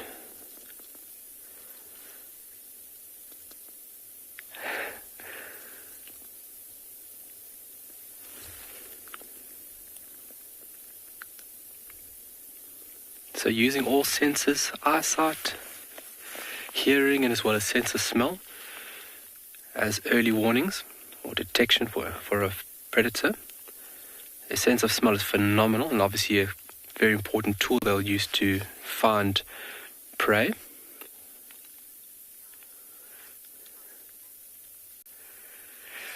Chris, do they meow like cats? No, they don't meow. They are very, very vocal. They've got quite a wide repertoire when it comes to vocalizations. And vocal communication is key when they are out in the field, busy foraging, staying in comms with one another. So they make a variety of little, almost low-laying, like throat, if I can say, rumbles, almost like a quick purring sound. So not like a meow, but a quick purring sound. Yes, that's something similar to of a cat. And then little squeaks. I'm not going to try and do it. I don't want to embarrass myself. Oh, if everybody laughs, then great. But yeah, they make a variety of sounds for communication and as well to stay safe out here. There we go. So making a variety of sounds for different things. So they've got different calls. They've got different communicative tools or calls for different threats so that everybody knows what to do, how to respond.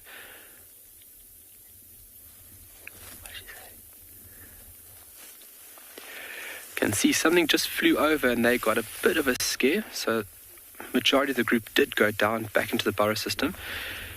There's still one that David's on there that's busy scanning and surveying.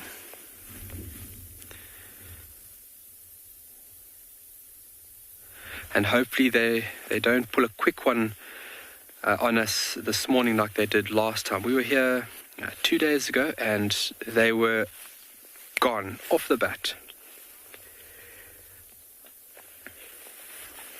How are the new pups coming along? Butterfly, that's very nice for you to ask, to find out how these new additions are doing. We have not seen any sighting of the new ones yet. That's why we've come here this morning, is that in the hopes that we get the first sighting today. From what we've seen with Mom, obviously around her mammary glands, we've got an indication that these little ones are doing just fine. But we would love to show you guys and obviously introduce them to everybody. But from what we know, they are doing perfect. They would be bound into this system for about 2 weeks, give or take. So we are definitely coming into the period where we are going to have emergence. So where Mom will bring these little ones out for the first time, which would be very, very exciting for us. So.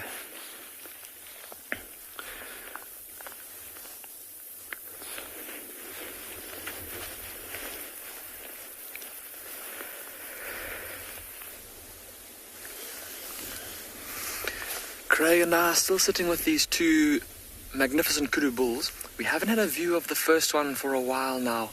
He's disappeared into the thicket that surrounds the base of a small Natal mahogany, a kind of very dense leafy green tree. But the second one is still out in full view there and busy browsing. Look at how he is very dexterously picking off all the leaves from that little bush.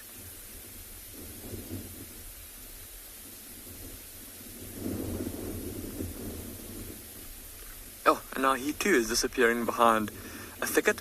You'll also be able to see behind him there's that big group of zebras still moving through the area, busy grazing.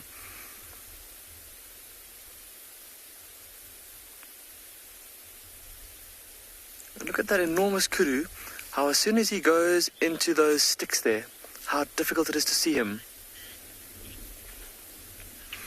Bubbles, you're asking about the lifespan of a kudu.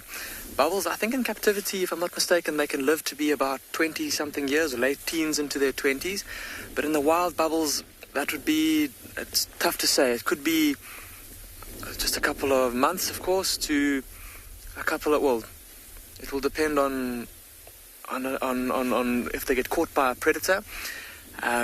So they'll be lucky if they make it to about 10 years in the wild, I would say, Bubbles. It's always difficult to say with wild animals because there's so many things that that can be taken into account, like predators and disease. But I hope that answers your question.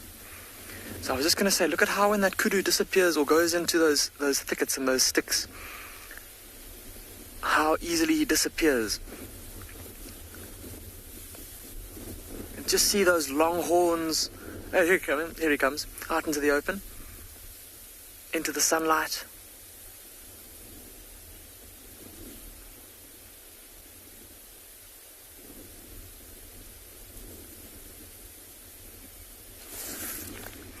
Oh, the second bull's out in the open too now. It looks like he's approaching the first one.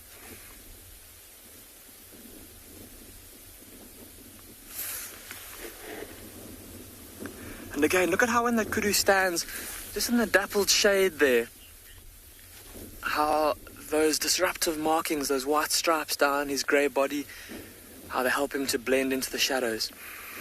I think we've had a very special sighting here with these two enormous kudu bulls. Craig and I are going to see if we can try and find some white rhinos on our way to go and look for that mother cheetah with her two youngsters. Find the white rhinos. We have found our own bit of colour. It's not white and like the sky at the moment, but it is bright and beautiful and purple. And so this is a tree that comes out in early sort of spring. It's one of the first of the flowering trees after the knob thorns to really come out. And because of how showy the colour of the flower is, we tend to pick it up very, very quickly, and it really kind of contrasts against this dry environment. And so this is known as a tree wisteria or Bolusanthus speciosus. Now, Bolusanthus, interestingly enough, Bolus was actually the surname of a guy based in Cape Town. That the tree was named after. And funny enough, my brother actually went to school with his great-grandson, which is very, very weird, and they became quite good friends. So this particular tree is always kind of reminds me of that and reminds me of family at home, so I don't know why I like this tree. The speciosus part is just refers to the kind of showy nature of the flowers and the fact that they are beautiful and bright and quite sort of out there. The thing about this tree is it's not only obviously a beautiful tree, and like I say, in this time of the year when everything is still so dry and this is flowering, it really kind of shows up, and it's why a lot of people see this tree and know this tree because of how early it flowers. But you can use this tree for a number of different things. First and foremost, it's a great tree for furniture. So you find that this tree is used heavily in woodwork. It's an easy tree to work with as opposed to something like a leadwood, so it makes great furniture, so they use it a lot for that. The other thing about this tree is it's pretty termite resistant. So being a harder wood, it doesn't suffer the same damage that other woods do. So they use it a lot for fence posts. It also grows quite straight. So if you look at the actual trunk of this tree, it's quite a dead or sort of straight growth pattern. So perfect for fence posts. And then it can be medically used as well. The roots of this particular tree are used for stomach ailments, and then an alleviation from the inner bark will alleviate stomach abdominal cramps. So it's quite a useful little tree. Johanna, yes, it is an indigenous tree. This is a tree that is completely natural here. A lot of people see these bright purple flowers and think this isn't indigenous and think that this is a tree that potentially has been brought here and is exotic. But it's not. It is indigenous, and it's actually a great tree to replace jacaranda. So we know that jacaranda is exotic and grows all over the place and produces beautiful flowers, but this is a nice indigenous option if you're somebody that likes gardens and likes to have color in your garden and you're based in South Africa, then this is a great indigenous tree for that. Good. Well, it certainly has brightened up our morning on a very dreary grey day. So we're going to carry on, see if we can find Kalamba, and we'll leave our tree wisteria to itself. And this tree always brightens up our morning too. As you all probably recognize it, it's our favorite weeping boar bean here at Leopard Dam, and it's full of life again this morning. We had crested barbets, Morocco sunbird, both the starlings, Birchall's and Cape, and now just the starlings left in there. But again, it's very pretty. It's actually more and more flowers every single day, so that's really, really great. And just like the tree wisteria, it is a native tree, so it's also a wonderful one to have in your garden if you like your garden to be full of gorgeous animal life, animal and bird life. They've all moved off now, but there's still that starling just hopping around in the blossoms. We were really trying to see if the crested barbet would stay. It's such a colourful bird. It was hopping between all these blooms. It was very beautiful. We had a heron also at the waterhole a moment ago, but it also flew off. It's a very windy morning, as you can see by all the branches moving. So a lot of the birds are taking a bit of shelter at the moment. Lisa, they do have a fragrance. We were discussing this the other day. OD thinks that they maybe smell a little bit like watermelon. I also thought maybe a bit of watermelon-y kind of smell. It's not a very strong fragrance, but we discussed it that birds and insects and other things probably smell in a different way than we do. So they pick up the scents a lot stronger than we. So it's potentially not really the smell that's attracting many of the mammal species, or maybe it is, but it could... Oh, I've just swallowed a fly. Interesting. I was not...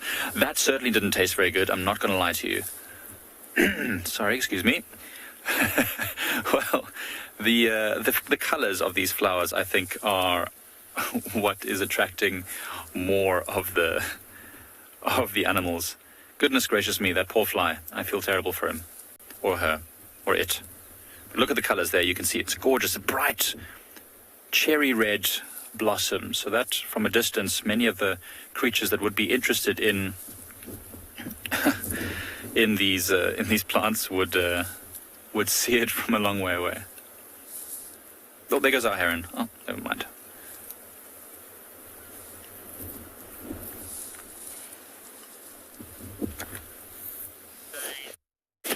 Well done, Mike. And we got a lioness that's coming on our way here. And this is the River Pride. I could be wrong, but I think this is the mother of the 4 cubs that we saw yesterday. Can you hear her calling?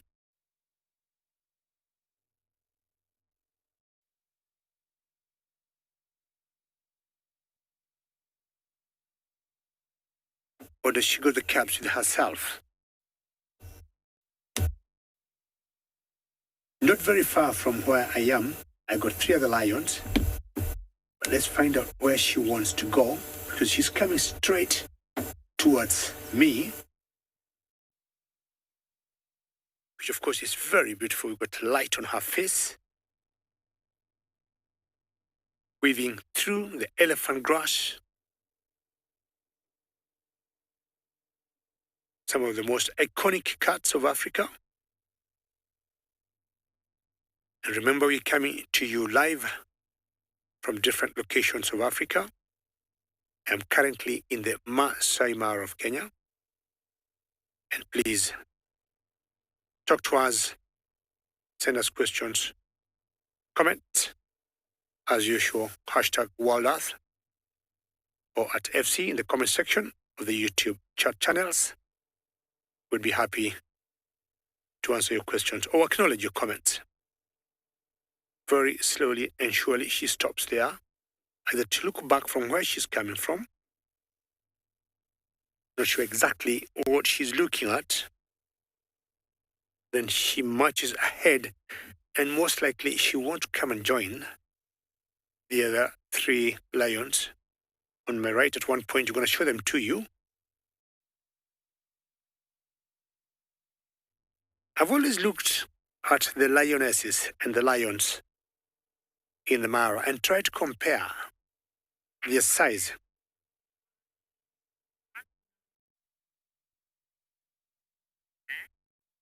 Hardly you got those words out of my mouth.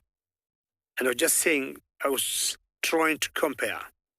And it's the same question I wanted to ask all of you, because the last time I was in Juma, the lions in Juma in South Africa could be a little bit darker. I could be wrong here. But the ones in East Africa, to me, they're always a little bit lighter. And Harley, I think you are right. You're right. And that's the question also I wanted to pose to everybody. The lions that you see, for example, the Nkuhumas,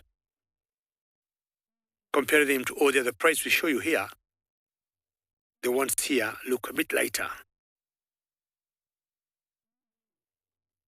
Can you hear her calling?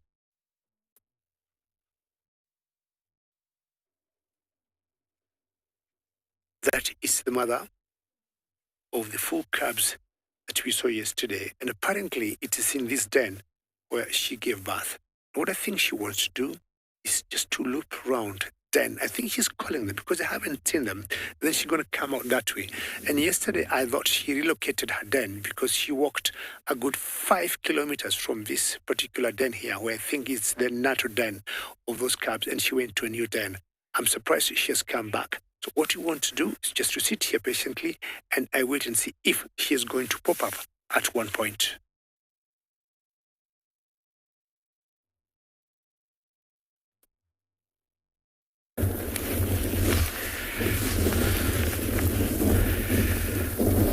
All right. Almost everybody out and about. Everybody doing their sun salutation first and foremost. Very important. And we have seen the beta female, and she's looking good. And as well as the pups are good from the indication from the mother. We can see around her mammary glands that there is a bit of staining, which is very, very good for us. Shows us that the pups are there and are actively feeding, which is great. But everybody nice and snoozy still, doing a little bit of grooming. Obviously removing anything that they might have picked up from the night. And that's why it's very important that they keep this burrow system as clean as possible. You don't want a parasite build-up, especially through this period when they've got the pups. During the night, they'll do all their business in these extensive burrow systems. And then early morning, they will remove it, and as well as do a little bit of grooming, just like you're seeing in picture now. Actually doing a bit of yoga. Can you see the 2 cuddling there, David? Yeah, nice. Morning hugs.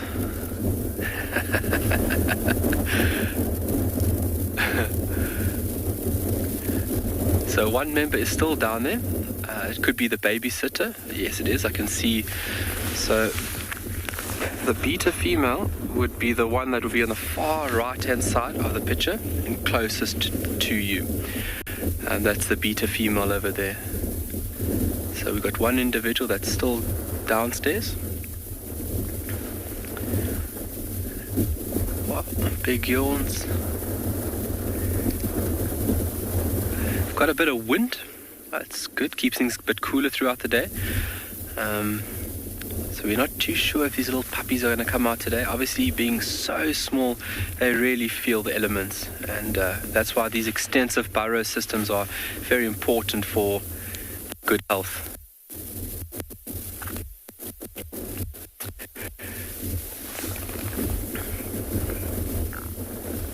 There's a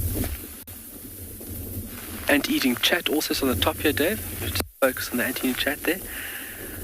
Obviously, with the activity of the meerkats here, you have a lot of insects that are attracted to these burrow systems. And he's more than likely just sitting up there and out waiting for a potential meal.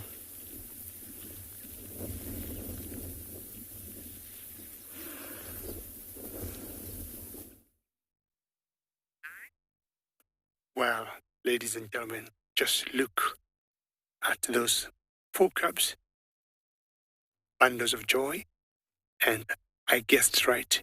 And what has happened here, the mother just came, she called them, and they have gone round that bush. Let me just move forward a little bit and see if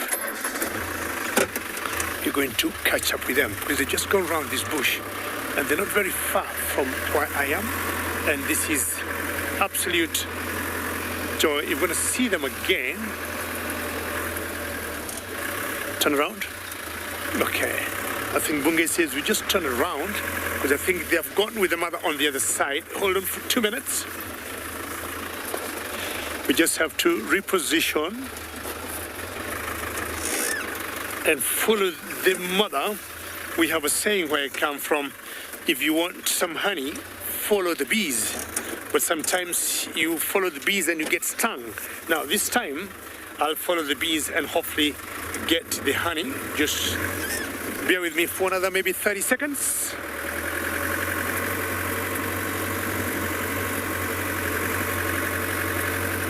So they've come in there, around those bushes, and we're gonna try and go this way, holding on, and one, still not in the water there. Let's see, here. It's not the best angle, but these are the other members of this pride that I was talking about. And now, if he's going to pop up, she's going to come and join either the two sisters here, or but most likely she has stopped somewhere first to give them breakfast to the cubs, and then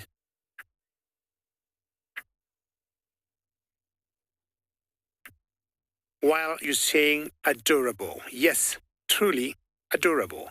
I mean, when you see such small little cubs, and I guess we could, me and Bungei, been the very first people to see them in the Masai Mara, they're truly, truly beautiful bundles of joy. And just to see 4 cubs, that mother, I gave her a 5 out of 5. And I think that could have been her 3rd, 4th, or 5th litter, because first time lionesses, when they get their first litter, they'll get 1 or 2 cubs. But the fully grown and old lionesses, 3, 4 cubs, it's a good number. And I think these cubs will definitely make it. That's a Pride member. And those of you who could be joining us now, this is the River Pride. And we've got 3 females here. And of course, the other one with the cubs. So 4 females or cubs.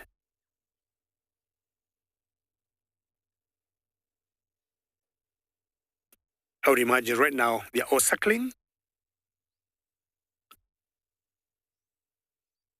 I'll just spend a few minutes here waiting for them to merge out. It's a good sign to see new cubs coming up.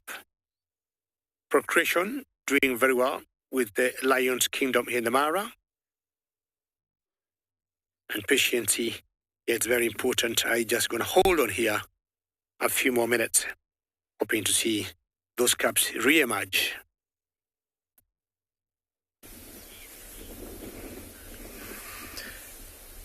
Welcome back to Ambient Pinda, from a bunch of lion cubs under a bush to a bush that's about to get destroyed by an enormous white rhino bull. Look how he's busy scratching his tummy and his back legs. Well, itch obviously has been relieved, and it's time for him to continue. Look at the size of him. He's absolutely massive. So yeah, like I said, just looking at his size, looking at how thick the base of his horn is, and then looking at his behavior, definitely a territorial white rhino bull.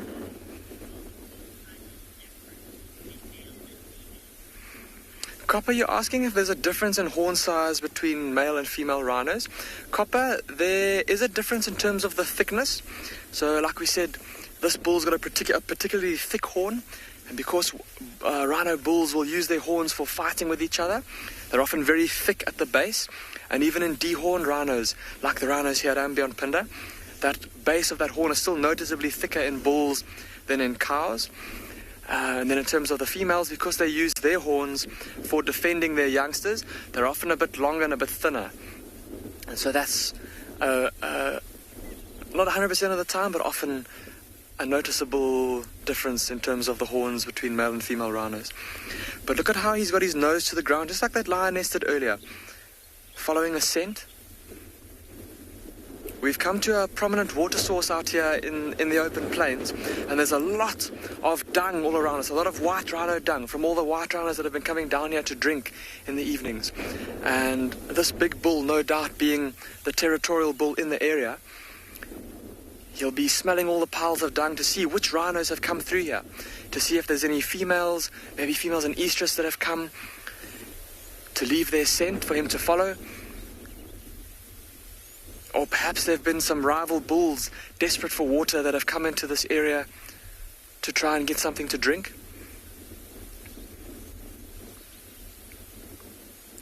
And with him being the territorial, the dominant bull here, he'll now have to go and mark his territory, go and patrol to make sure that he keeps those other bulls out of his territory.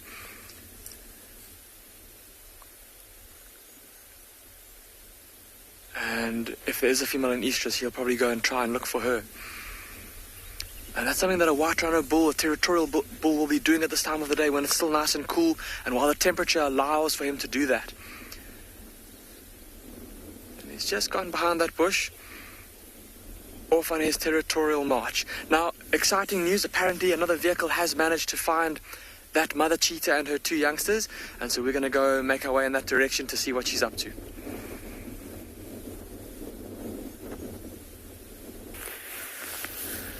Oh.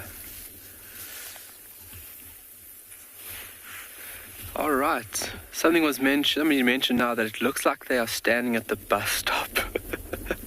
And that is so true.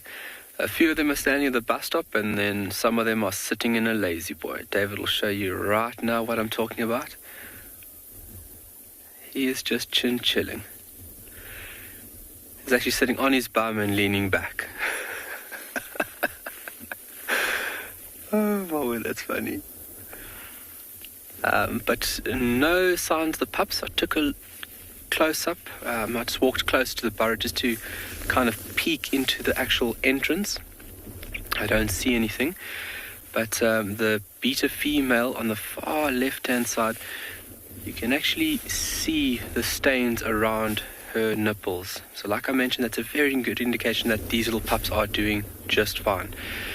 And then Barry asked a question, is there a difference between the male and the beta and the alpha in terms of size? Yes, there is. The alpha will be a little bit larger than that of the beta. That's a very important thing when you establish yourself in a colony. You want to become an alpha individual, you need to be stronger and more dominant. And size would obviously help you in achieving that goal.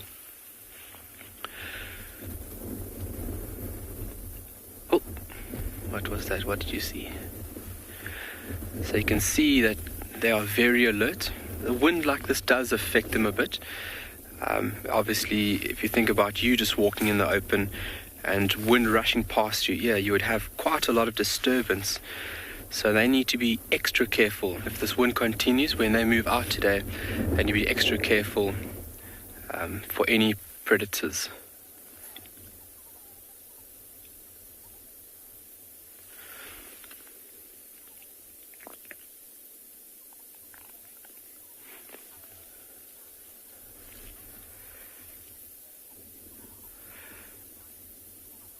Dancing trout, how deep do the meerkats go underground?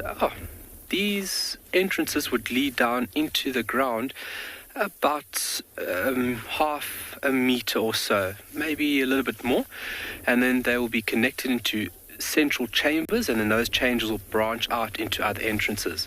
And being under the ground, it is very, very efficient for multiple animals here in the Kalahari to seek or find refuge. You have animals, mammals, and as well as a lot of insects utilizing subterranean homes to evade massive fluctuations of temperature. So it's where the temperature is fairly stable, and that's why they use these warrens or burrow systems. Very efficient. We saw the ground squirrels yesterday, or day before, sorry.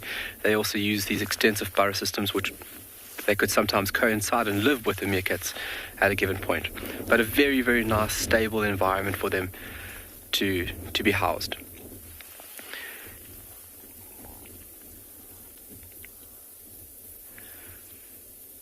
So everybody out and about.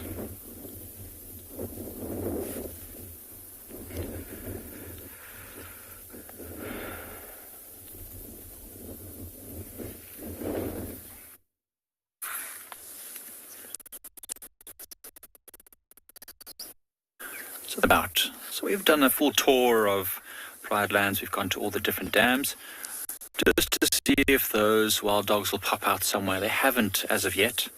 Maybe they not so far from the dam where we saw them before. But the geese are around, and they certainly will tell us any predator. Last night, the geese was at around about 10 o'clock in the evening, and we all came out to have a look. And there was a hyena wading through the water, strangely enough, in the middle of the night. Almost wondered if it had tried to sneak up on the Egyptian goose to catch them, because they are opportunistic, remember? And the geese are at the moment roosting or sitting on the sand. Maybe they want to make a nest somewhere along the banks of this small dam. My first few drops of rain last night as well, which was really great. And it was proper rain. It was actually, you could hear the raindrops on the tent, which is awesome. The rain we've had before has just been this light mist, soaking rain, but last night was the first raindrops I heard, and I was very excited. It was so warm as well.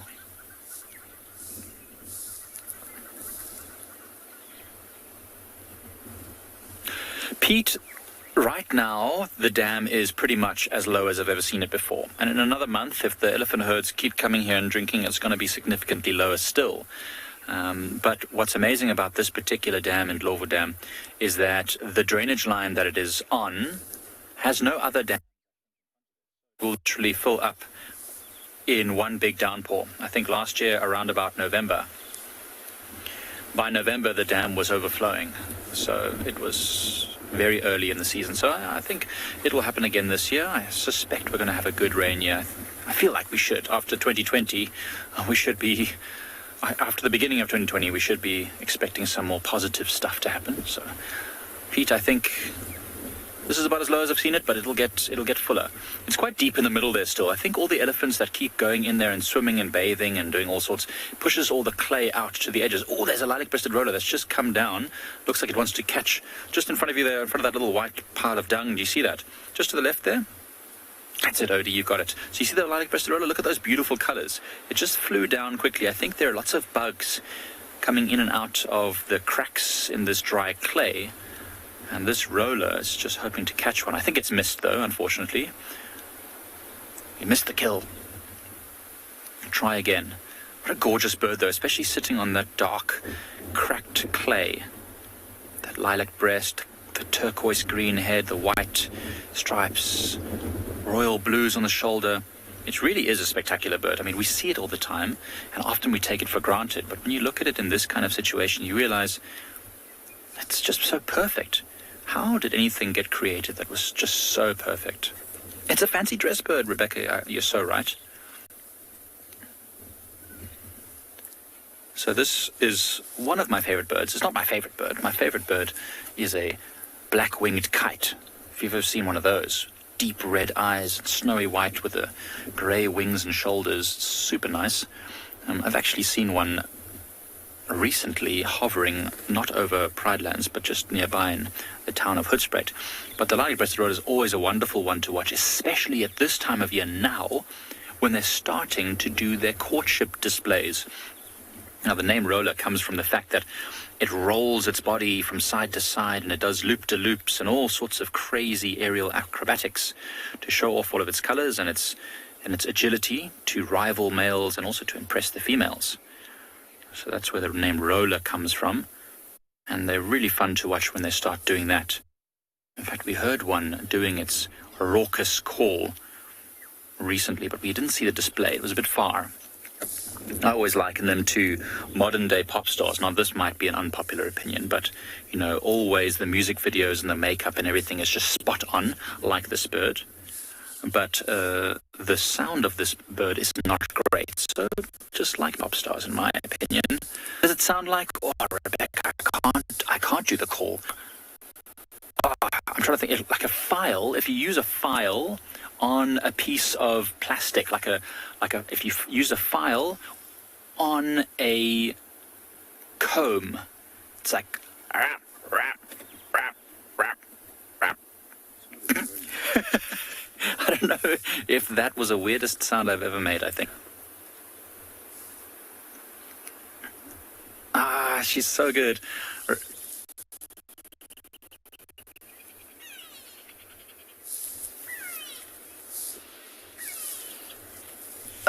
Lily, Egyptian geese are birds. I think that was the question. Are they related to birds or ducks? Now, remember, birds are encompassing everything with feathers and that, you know, mostly fly, not all of them. But they are definitely more closely related to ducks than to geese. Okay, so I call it Egyptian goose, but it's definitely part of the duck family. I looked this up not long ago. How can I have forgotten? I can't remember. But there's a specific family of ducks. There's a specific family of ducks which are, yes, the shell ducks. Shell ducks are very closely related to Egyptian geese. Remember, geese mostly eat vegetation, the green vegetation in the water, the grass on the banks, whereas ducks are usually feeding on more of the invertebrates, like the insects and some of the frogs and things in the water. So the other day I was watching, in fact, one particular geese, and I was just going on this long spiel about how they only eat vegetation because they're geese, plucked a frog out of the water and ate it live on air in front of everyone. Made me very impressed. But it happens all the time. Giraffe eating grass in front of me. I've had animals do all sorts of things. I often just say, if a guide says out loud an animal is going to do something, you expect that it's going to do something different. So just don't say it out loud. Say you think it might, or it probably will, or maybe it will. And don't point at birds either. I've had that so many times. These geese look so settled here, but no doubt if I were to point at the geese and say, oh, can you see that goose over there? It would fly off immediately. It's like a classic birder's mistake to do, to point at a bird. Well, we're just going to wait here and see what else turns up.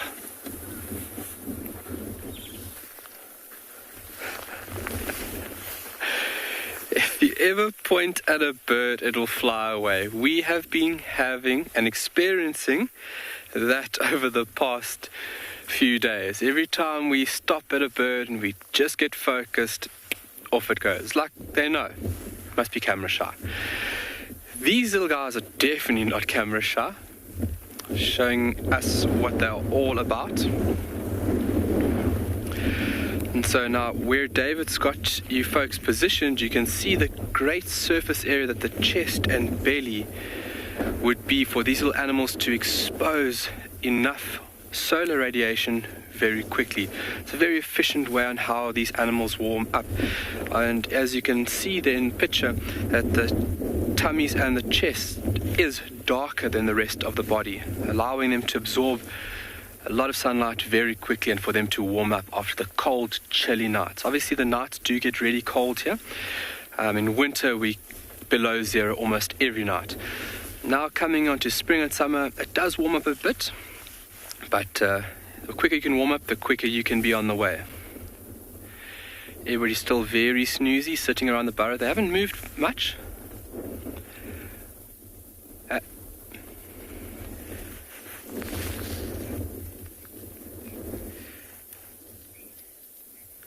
Sailor Allen, what predators hunt meerkat? Whew, okay. Jackals, leopards, you got different types of snakes, especially larger snakes. You have different raptors. So being in a group like this, you have multiple individuals, obviously more eyes and ears, and as well as you have individuals playing out specific roles in terms of being like sanitary. So being in a group like this, it is a nice format to stay safe, but there's a lot of things that predate on meerkats. So you need to be very watchful every day, all day, to stay safe. And the larger the group is, the better you can defend oneself.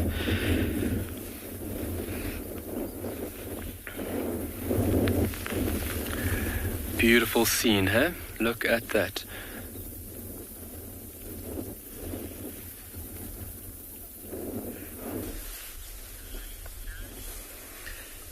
Craig and I have managed to catch up with this female cheetah and her two youngsters, everybody.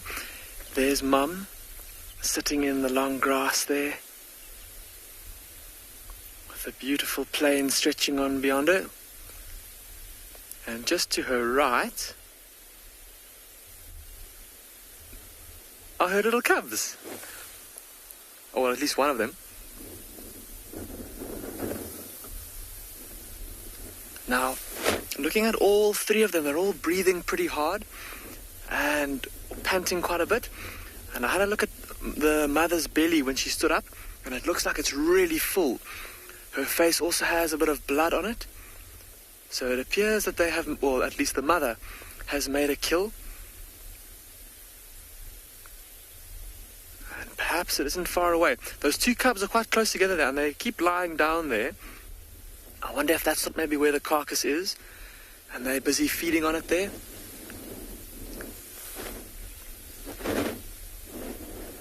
Mum being ever vigilant, sitting up and scanning. But see what I mean about her breathing heavily. Look at how her mouth is hanging open. And she's panting. Trying to cool herself down. She would have had to, of course, run her prey down. And then feed quite quickly. And all of that would have been quite taxing on her. But then, on top of that, she's now sitting out in the sun. And all of those things maybe making it a bit uncomfortable for her. A full tummy with lots of meat in there, lots of blood rushing to her stomach. Looking a little bit uncomfortable there, shame. But she's done well by catching whatever she caught for her youngsters. Just looking at the habitat that they're in.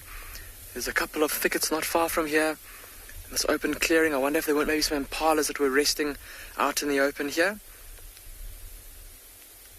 Last night,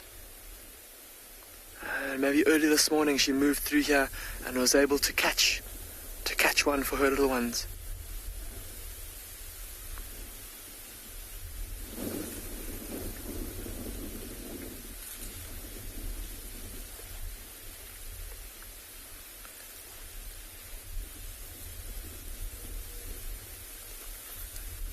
Of course, being super vigilant, scanning down into the valley and looking all around her, making sure that they don't get crept up on by any larger predators. We did see a couple of yellow-billed kites flying through the area earlier, and none of them looked like they were obviously interested in the area. So either the long grass is doing a good job of concealing the carcass from them, or the carcass isn't here. But like I said, it does look like there is a bit of blood on her face. So the carcass, the kill, I don't think that she killed whatever she killed too long ago. So I think what Craig and I are going to do is maybe just move around a little bit more to see if we can't get a better view of the youngsters, or maybe even of the carcass.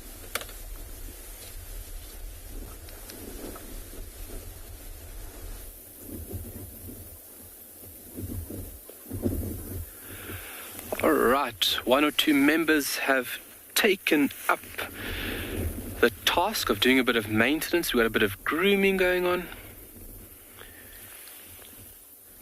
And we are having a little bit more movement around the burrow system. So this is giving us an indication that these guys might move off shortly. You can see in the background there's some allo grooming. So where two members within the group will groom each other. It's a very efficient way to remove any parasite buildup. And like the principle, you scratch my back, I scratch yours. It's a win-win situation for both of them. And then as well as that strengthens social bonds as well. Within this group, they even have a unique scent. And they rely on that scent for identification, so being part of the same group. Sometimes you even have them scent marking each other.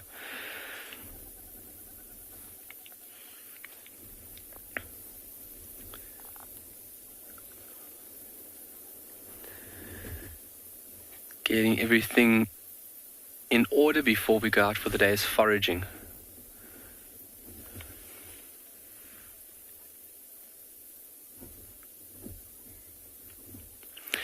Dan, what is the temperature in the burrows? Medium to moderate.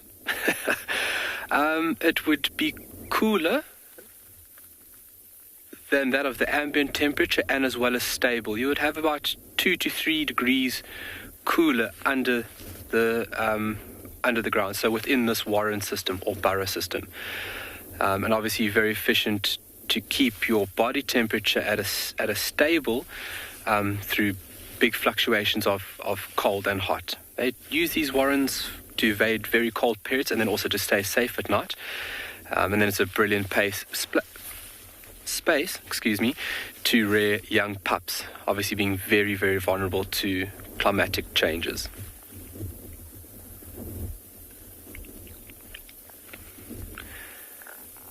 Let's go the one on the left there, Dave. There's one left trying to pull something off. I don't know if he's sneezing. What is he doing?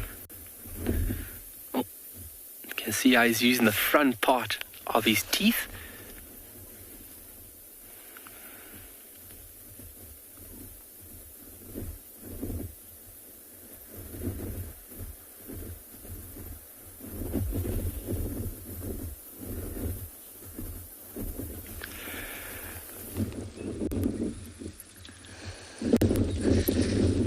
Have you got comms, Niels? Yeah, Is she coming? yeah, live. Oh, I don't have any comms today. That's a little bit worrying. Rebecca, I cannot hear you. But we're sitting here with a large breeding herd of elephants. Very relaxed considering the weather. Remember, elephants get a little bit cagey and a little bit nervous when it comes to weather like this. It's windy, it's over. Hello. This is a young mother. Look at her swollen mammary glands are very full, and she's actually really small. You see that sharp, angular forehead? I'm stopping for quick short break. But she's very small, and that's how I know she's young. She's probably just having her first litter. Her first calf, sorry, not litter. You can listen. You can hear her crunching.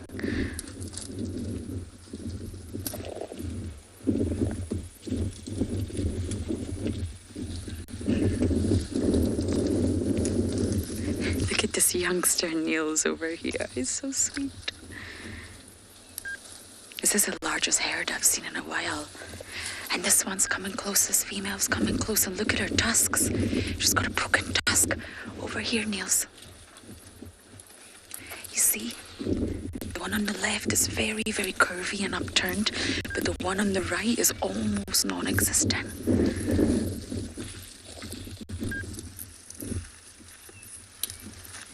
Got a youngster coming out to inspect the car. Some of these youngsters get very inquisitive.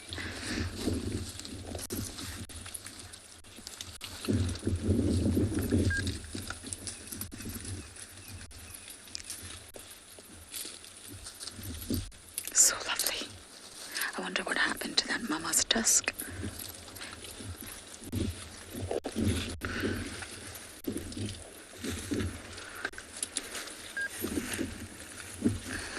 Oh, my comms have came back.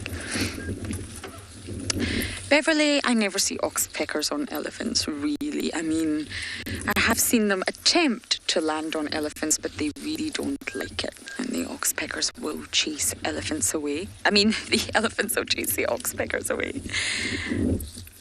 Hello, little one. So no, they don't tend to land on elephants, but they will try. The elephants just won't tolerate it. Hello, little one.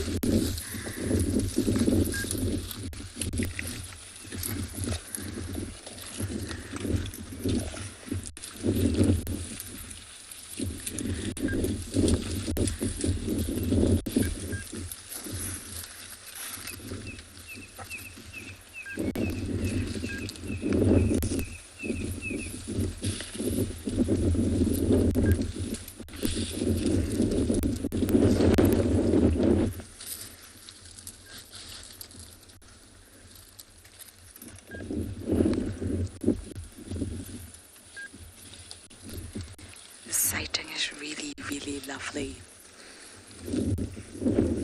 It's been a long time since I've been surrounded by an elephant herd. A relaxed elephant herd as well.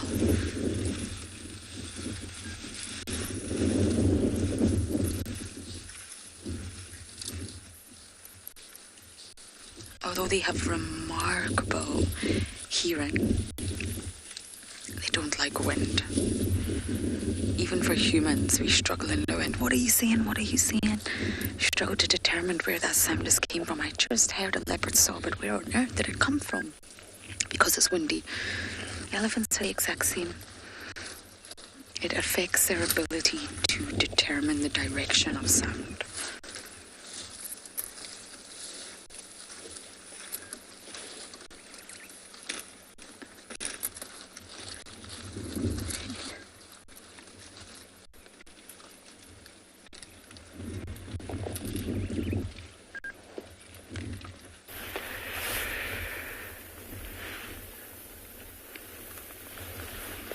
All right, nice family portrait we got going here.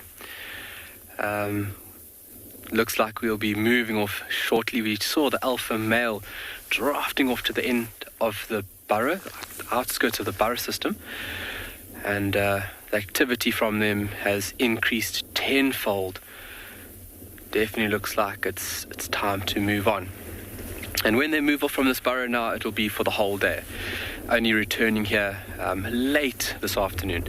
And we're very lucky now to almost be sure every day that they'll be here because of the pups. This is the only time that meerkats will be static and locked to one burrow system. Otherwise, they are pretty nomadic through their territory, using different burrow systems. So nomadic in terms of burrow systems, not structure.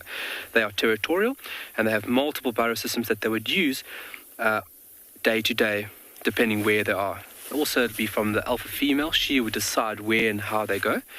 But now, for this period, they are locked here because of our new little additions.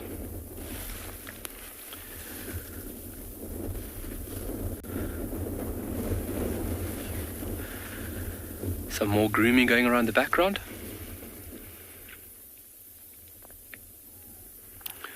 And you can see the wind's making them a little chilly than the position and how they're standing. They're using the depression there by the burrow entrance actually to evade the wind at this given point.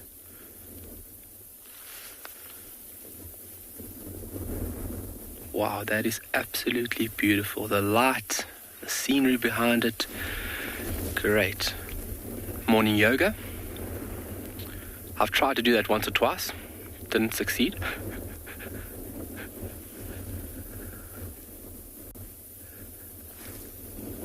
Oh, a stretch and a yawn.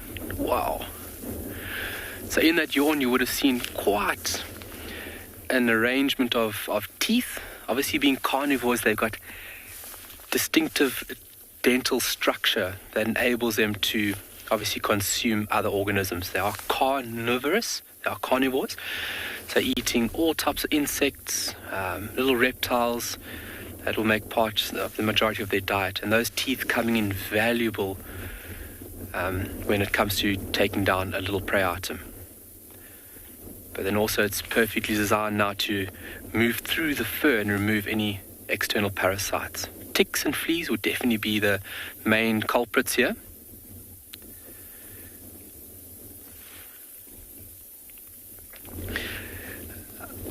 Very nice question there from Beverly. How long do meerkats live for? Beverly, depending on where you are, it can vary, give or take, other carnivores within the area. But on average, you're looking at about anywhere between 7 and 8, 9 years of age.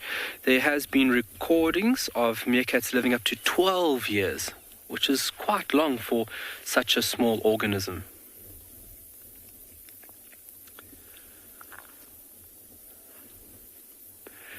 Growing up in South Africa, my mother had a meerkat. If you take a look in South Africa, they are unfortunately now and then affected by vehicles, especially crossing roads.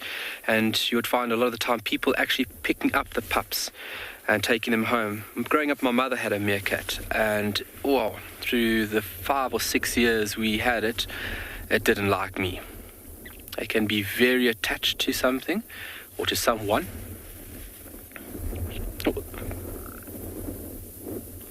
And here we go. The day is starting. Off to work we go, guys. Very slowly smelling. You would have African wildcat, especially African wildcat or black-footed cat, sitting at the burrow entrances or near the burrow. Obviously, where the animal's concealed. Ambush is definitely a very efficient way on how these smaller mesocarnivores catch meerkats. They've got to be very clever. But the meerkats, they know what they're doing. So you can see the caution being displayed as they're moving off from the burrow system now for the day's foraging.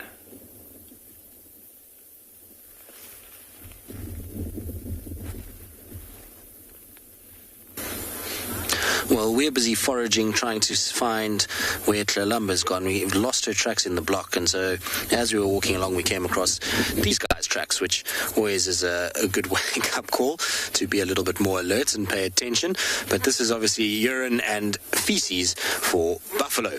Now, this buffalo is fairly fresh. If I poke it, you can see it's quite pliable and soft, and that means that it was probably done last night. If I take another piece of buffalo dung, drop it here. This is a much older piece from earlier, you see. I mean, maybe you can hear it even. It's very, very, very hard. So that's one of the ways that you can be able to tell how fresh dung is when you can poke it and you make a hole in it very, very easily. That typically tells you that they've been here fairly recently, also coupled with the fact that you've got a big urine patch. Remember that yesterday it was quite hot during the day, and so this would have dried had it been yesterday morning. So this is from probably last night, early hours of this morning maybe, although it does have a little bit of a crust on it, so that would typically tell me last night. Now, what I wanted to show you is that there's 3 different types of dung here. If you have a look on my far right, BK's left, and you've got a very loose patty over here. You can see actually even where this animal stood in it. But if you have a look at that and you compare it, excuse me, and you compare it with this one and this one, you'll notice that what's happening here with these buffalo is this is a dung pile that is very, very, very common for the winter months. As the vegetation is dry and what they're eating is lacking any sort of moisture, the dung becomes much thicker and becomes a lot sort of more clumpy, if you want to call it that. And then as they transition and as we've had a bit of rain, so we're starting to see more and more vegetation that's being eaten that is green and full of moisture, and that means that they start to get a little bit more loose kind of dung. Now, this would be a sort of typical summer dung, would be this kind of consistency. This one here on the right-hand side is not really what you want to be seeing out of an animal. This is very, very, very loose, and what this probably means is that because we've been going through the winter months and the grass has been quite dry, and all of a sudden we've had a bit of rain and there's some green shoots starting to come through. You can actually see some green shoots on the edge of this dung. These buffalo, when they eat this, it often triggers their stomachs to go a little bit loose and for them to get a bit of diarrhea based off the fact that it's a bit rich for them. And so after a diet of very dry grass, they've all of a sudden eating this greener stuff. It makes them have a bit of a runny tummy and they end up with this kind of style of thing. So this is probably due to that. All right, well, we're going to probably track these guys a little bit, see if we can find them. Maybe the princess is following them around, and hopefully we'll have a bit of luck.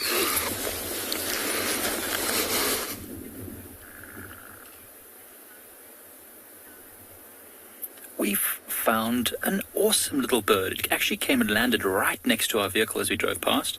I was sure it was going to fly off. Does anyone know what this is? It's a bird we don't get to see often. It might be the first time OD and I have put this bird on live here at Pridelands. I don't know if we've shown this before. We've shown others that are like it, but not quite the same species. Anyone hazard a guess as to what species this is? It's one of my very favorites.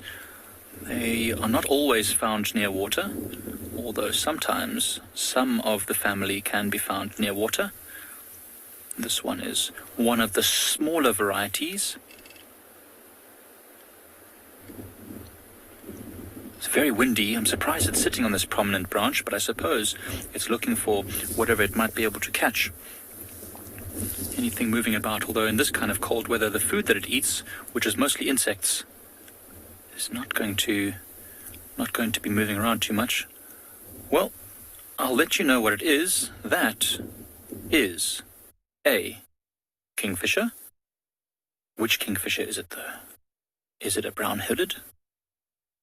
Or is it a striped kingfisher? That is a striped kingfisher. Boom. Really cool. This is one of the smallest kingfishers that we get in this area.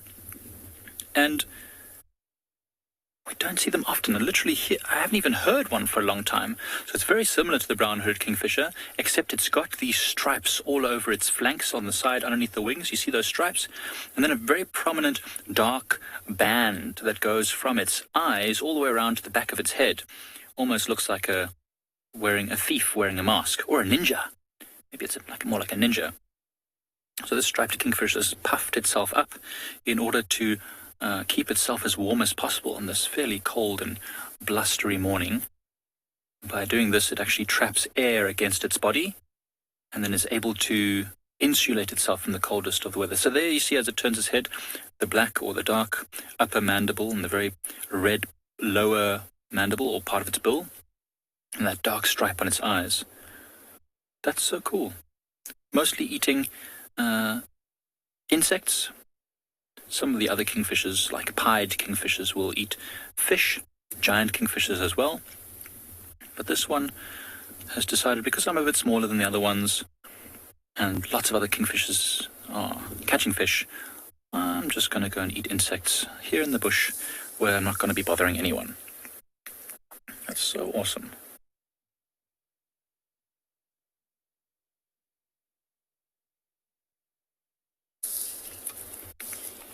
Gym kingfishers of all sorts are usually cavity nesters. So either in a sandbank or in a hollow tree. This particular one, I'll actually just have to look it up real quick because I don't get to see them very often. I don't know if I'm going to be 100% correct if I guess. So we never try to guess, to be honest. So I'm just going to look it up real quick to make sure that I get you the exact right answer. And this one is, as I said, a hole nester, and it's not in a sandbank. It nests usually in the old woodpecker nests. So woodpecker bores a hole, and this little kingfisher will nest in it.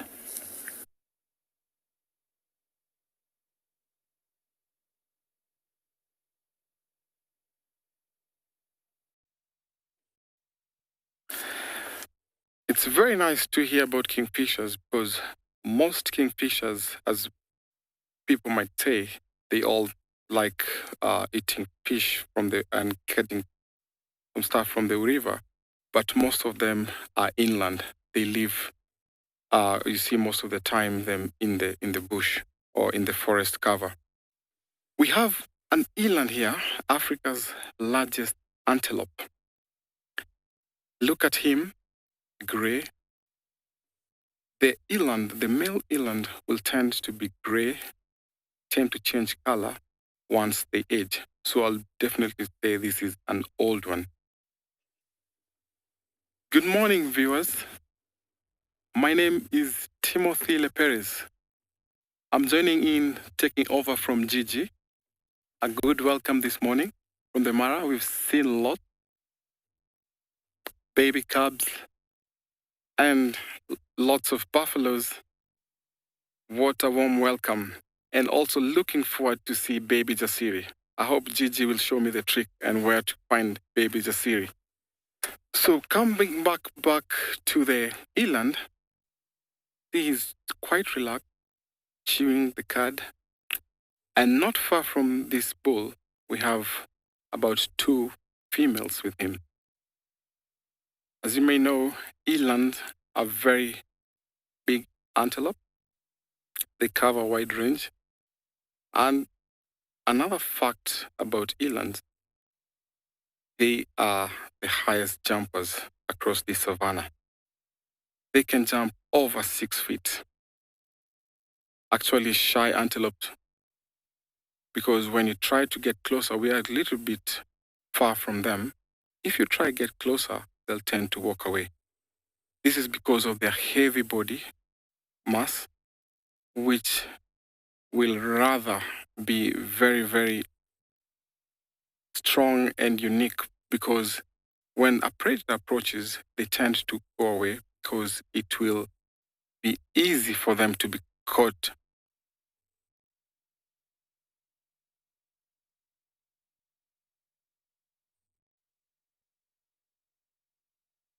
Thank you very much, Joy. Good question. An eland can jump up high. simply because of the height and weight, and as a way of evading from predators. So it jumps up very high. Actually, I'm 6 feet tall, so an eland can jump over me.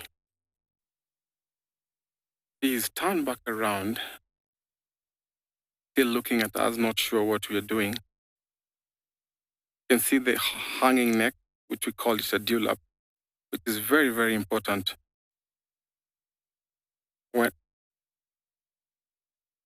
So we're going to come and wait, calmly stay here and wait for the eland to just move around and relax, as some of them are doing right now, as it's still chewing the cud.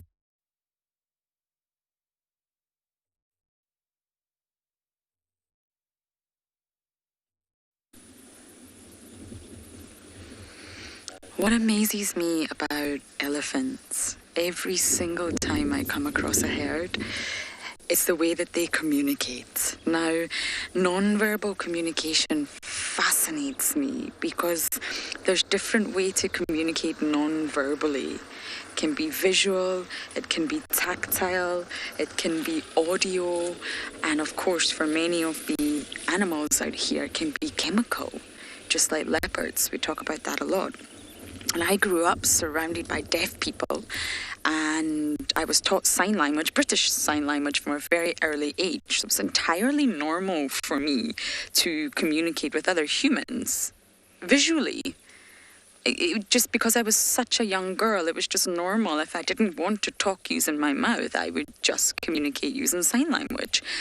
And my whole family did this. My brother, my mother, my father, my grandparents. And I think that is what's led me to be so utterly fascinated with different forms of communication. And animals in general might not be able to speak. They might not be able to sort of master advanced language techniques like us, but that does not mean they are not communicating. Every single organism, from the smallest insects to the great big pachyderms that we're looking at right now, will be communicating. We've got a nice one feeding over here, Niels. And they have their own way. I mean, whales sing, wolves howl, hyenas whoop, birds tweet, frogs croak. There's so many different vocalizations when it comes to verbal. And with whales, it's actually really fascinating because we can't understand what they're saying. It sounds beautiful.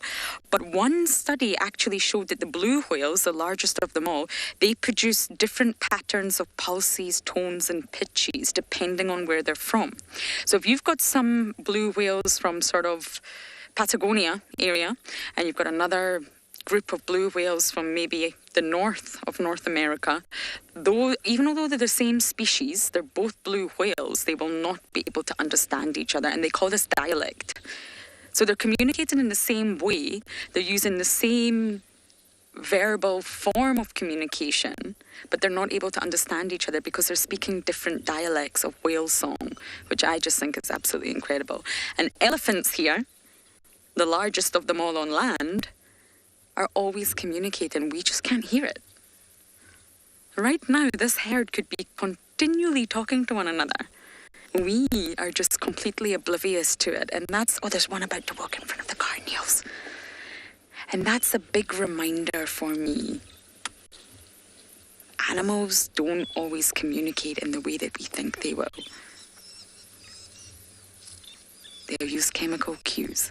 They'll use low rumbles, listen to vibrations, verbalize, vocalize, body posture. All these things are a form of communication, verbal or not. Humans are just not very in tune to understanding it. Now, I'm just going to go forward a little bit so we can get a better view of this herd. They're all still there.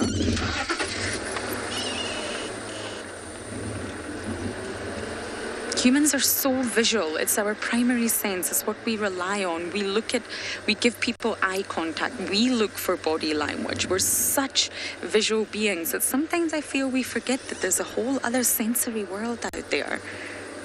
This okay, Niels? And it isn't until you really get into it and try to understand the mind of another animal, a different species, that you will really then understand that it's time to get outside your own little human box. So we're going to try and sit with these elephants as long as we can.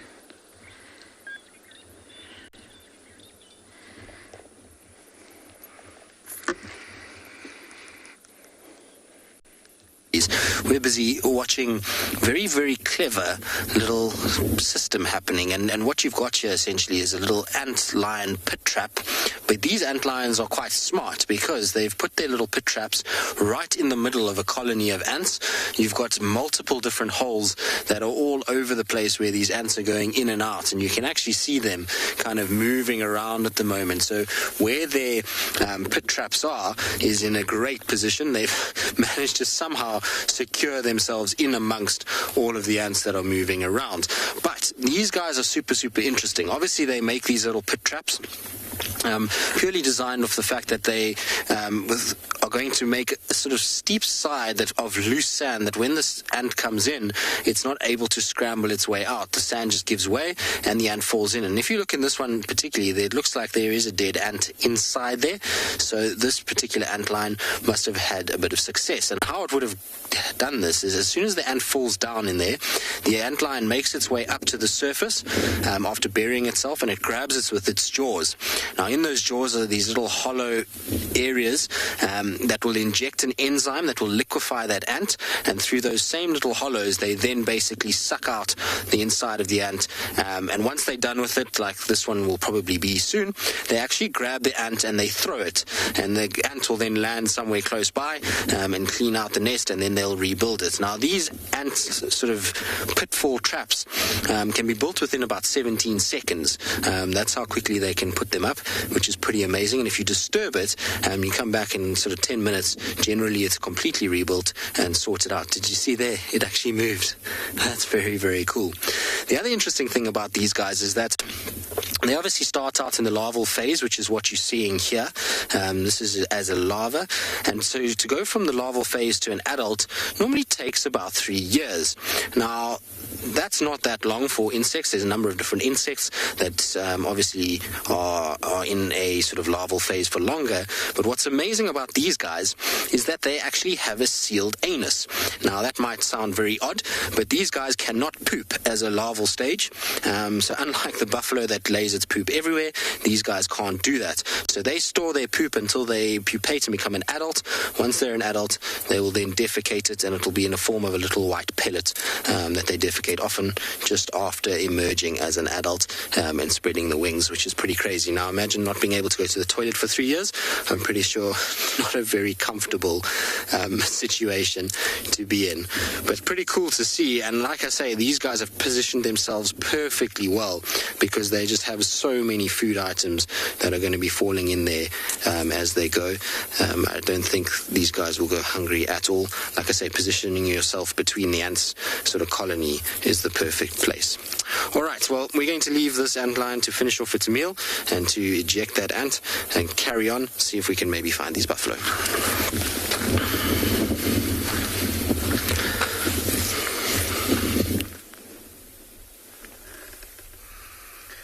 Craig and I have done a bit of searching around, trying to see if we can locate the carcass, but no luck.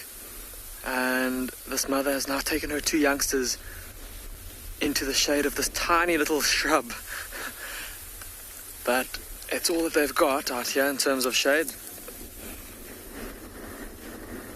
And so it will have to do for now.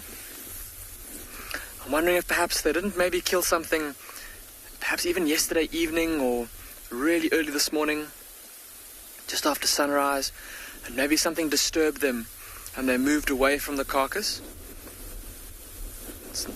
Like we said, their tummies look pretty full, so they've obviously fed well, and it's not unusual for a female cheetah with cubs to move away from their carcass once they've had their fill, knowing full well that the smell of the blood and the flesh and the innards might attract scavengers.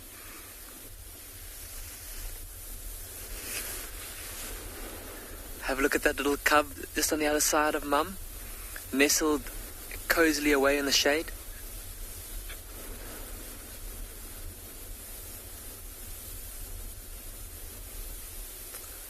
And listen to the sound of the wind that's blowing It's again quite a windy morning here in Maputo land. And this mother cheetah has been quite jumpy, as cheetah often are, whirling around with every gust of wind.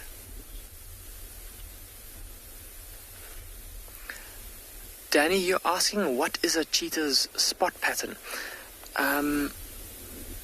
Danny, I'm not quite sure what you mean by that, but typically cheetahs, just like this female, have a look at her body and look at how her body is covered in those black spots, and look at how they're all round and full. Some of them a bit more oblong, but they're all filled. So different to a leopard that's got spots and rosettes, cheetahs will only have spots like these. There is a rare genetic mutation that is often referred to as a king cheetah, where the body produces an overdose of melanin and they have almost stripes that run the length of their body rather than spots. But Danny, this is what a cheetah spots will look like all over its body. And just like a leopard, each cheetah will have its own unique spot pattern, just like each human has got a unique fingerprint. And we can often use those spot patterns, Danny, to help us to identify individuals. So we can look at spots around the face, spots around the side of the body,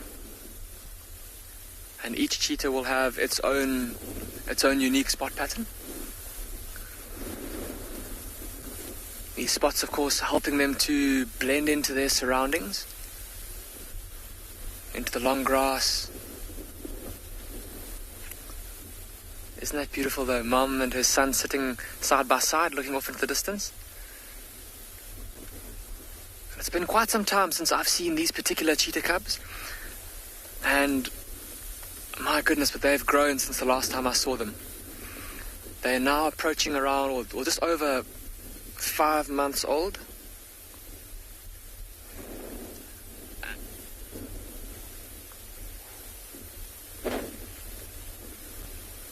And it is around this age that they'll start to, or that mom will start to teach them how to hunt. And so she'll start to bring them live prey instead of killing the animal outright. If she catches something smaller, like maybe a little grey duiker or a steenbok, then she might let them do, or have a chance to pounce on the live animal.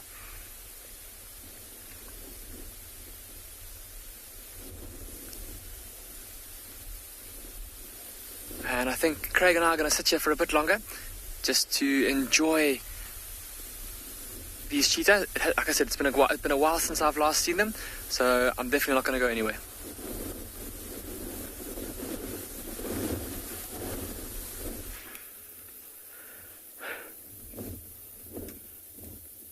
All right, should be coming into view right now. Hello, impressive sable. This is a bull, a male. You can see from the coloration of this animal's coat, and as well as this very extensive set of horns, formidable weapons. Females will have almost like a light chocolatey color to them, or light brown chocolatey color to them. So very easy to recognize the difference between that of males. Females also have males. And if you're ever uneasy about male and female when it comes to horns, you take a look at the antelope habitat. If it's in an open habitat, more than likely both male and female are going to have horns. If you take a look at all antelope, 75 different antelope occurring on the continent of Africa. I mean, that is tremendous diversity. Every single species, through that, the males are represented with horns. And only selected few species across the board where the females have horns. And it's indirect. It's indirect to the habitat. So an open habitat, females will have horns because they have no cover to evade predators. But then if they have... Oh, hello, anti-eating chat. Oh, hello. Sitting on the little camel thorn.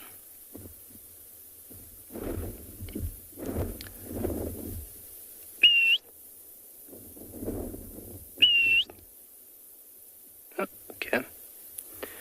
Scanning for any potential prey. They'll sit perched on a bush like this, and throughout the perched phase, look for any little potential meal on the ground. If they see something on the ground, it's flight and then to the ground to capture the prey.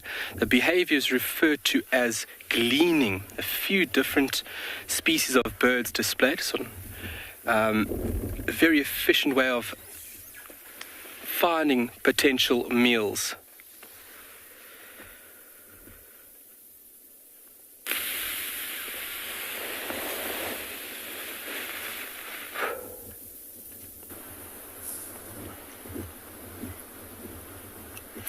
Look what we have here. Ndlovu Dam once again living up to its name. Lovely herd of elephants has just crested over the dam wall and has come to quench their thirsts in this nice cool water. We actually saw these elephants a little distance away, and we decided to quickly race down to the dam to catch them as they arrived, and we were not disappointed. They came at full speed down the dam wall. They've obviously been somewhere very dusty. I can see dust all over their backs. And this elephant actually just wants to go for a bit of a swim. It's a bit cold for that old buddy. Oh, I don't think it's actually trying to swim. I think it's standing on some clay and it's sliding into the water itself. Whoops. These things happen sometimes, especially if you're a young elephant and you don't realize how heavy and slippery it can be.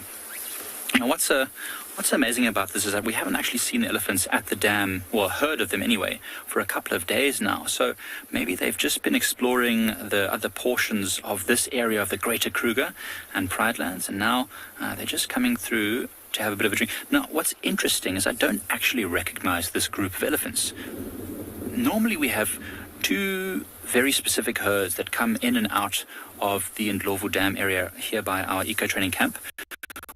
One with Susan, the very famous young elephant who's always very sassy, and the other one with Alicia Keys, the big elephant with a huge hole in her ear, which we all recognize very nicely.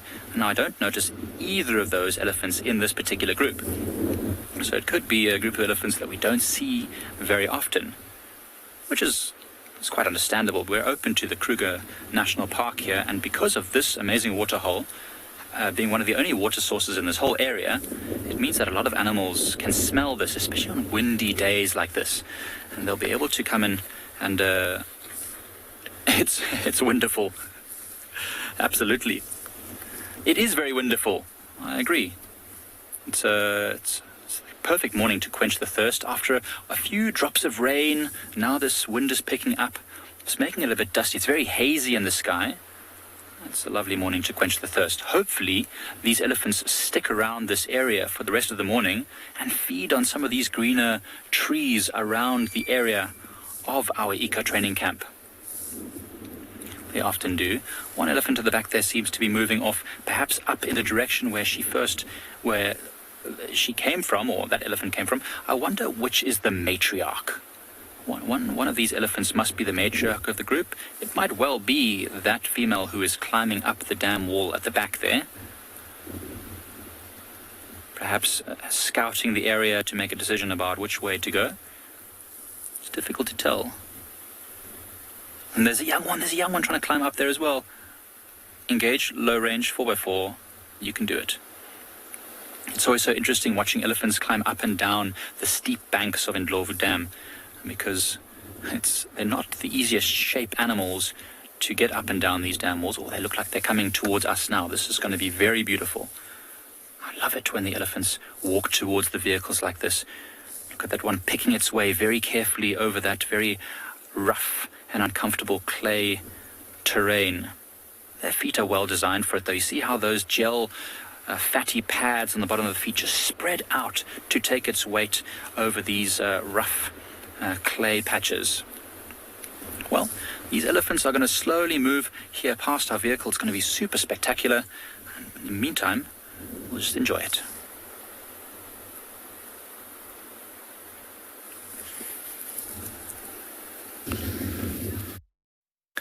Seems like it's the best time of the day, both in South Africa and here in Masai Mara, Kenya, that elephants are enjoying a drink.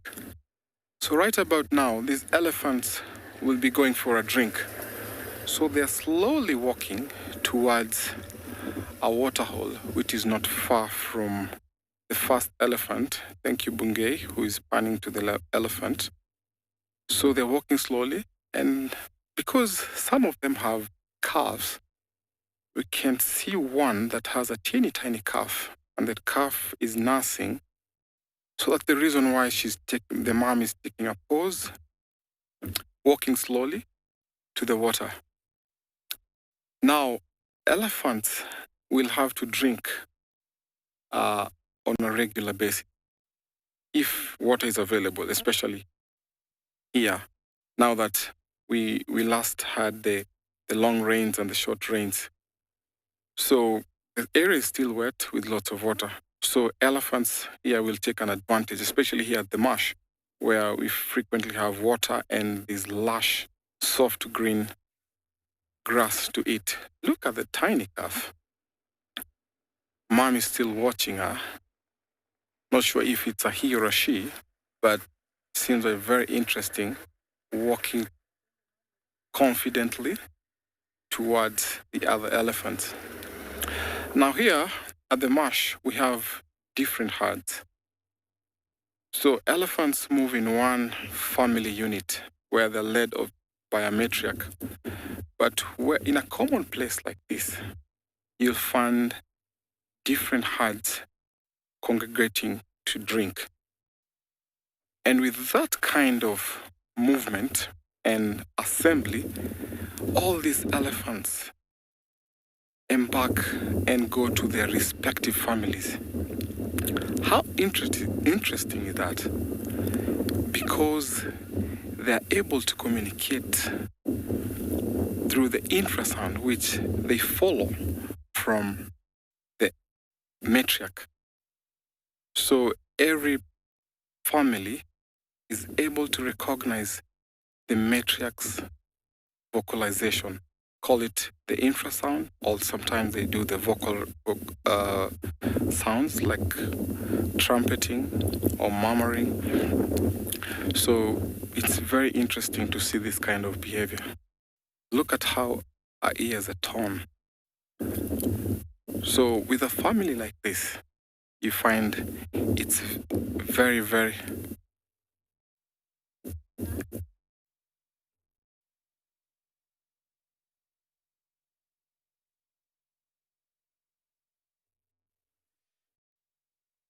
Sorry, I couldn't get the name, but thank you for the question.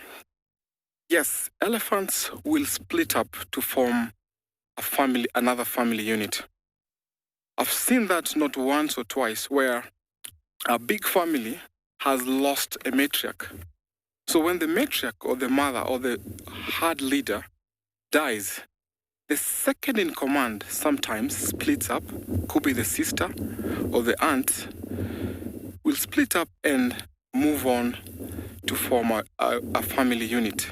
So sometimes it depends whether the family is big or how small it is. But often you find that sometimes elephants will split to form another family. I've witnessed that in Amboseli.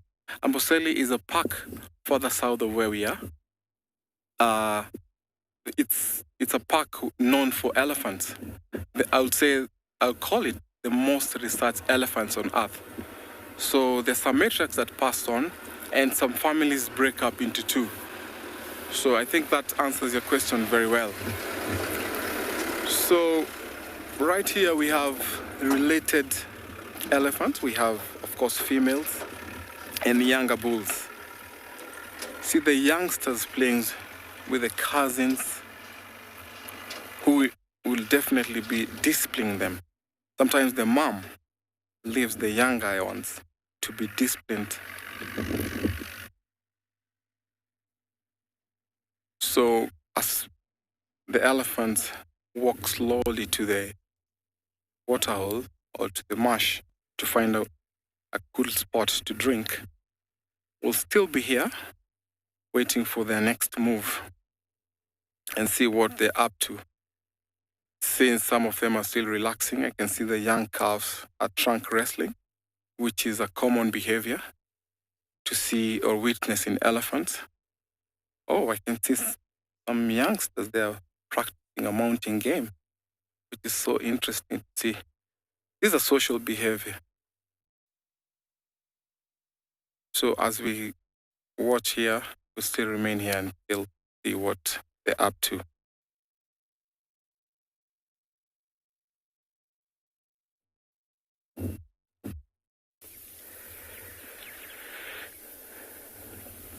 All right, 2 beautiful oryx or gemsbok in hiding. Can everybody see 2? It's amazing how these animals blend into the environment so well. And obviously, remaining still is a very efficient way by which you will not be picked up. I mean, predators' eyes are designed to pick up on movement. And these 2 beautiful animals were just sitting in the brush line, and we thought, let's just show you guys. See on the left-hand side, there we go.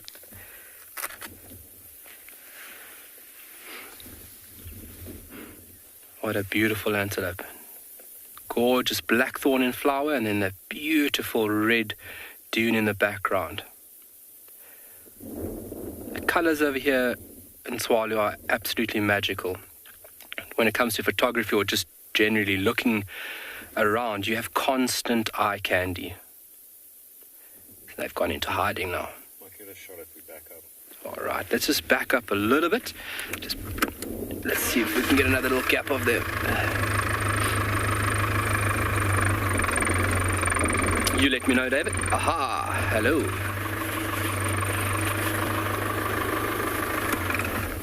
There we go. All right, and just talking about horns, all in direct correlation to the habitat. So 75 different species of antelope through Africa. Every single species within the male section is represented with horns, and only selected few individuals in the female section have horns, and that's all in relation to habitat. So if the animal is in the open, vast area, such as the Kalahari here, like oryx and springbok, are typically found in these drier regions, they will possess horns because they don't have a place to hide and evade predation. So if you're stuck out in the open, you definitely need these formidable tools or weapons to defend yourself. And then if you take a look at kudu and other antelope, which prefer the thicker, dense vegetation, they rely on concealment and as well as the coloration of their coat to evade predation. So as when oryx is typically found in the drier, open areas, so male and female will both be possessing horns. Males need horns, obviously, for male and male combat. Competition is very stiff when it comes to finding the right individual and obviously winning the rights. Wow, look at that. Winning the rights to mate. Beautiful black and white facial markings, also found on the sable, which you just saw a few minutes ago. And another species of antelope we have here called a rowan. They've got these beautiful facial markings. It looks like a warrior ready for battle. Beautiful. And we'll see you later, Mr. Oryx. Alrighty, so we're going to be moving on. We're going to continue out west and see what else we can find. Hope everybody's having a fantastic morning.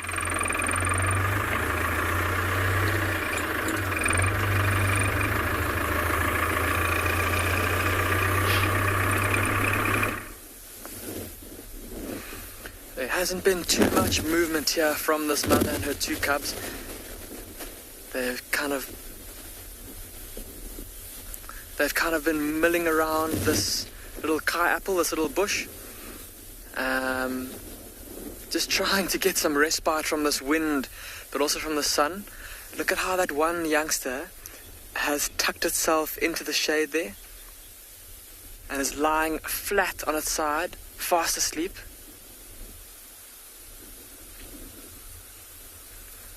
Mom still being ever watchful. She hasn't lain her head down once. She's been very vigilant. And it looks like the little female cub that's there sleeping on the other side of Mom, while the little male cub is on the right, looking off into the distance.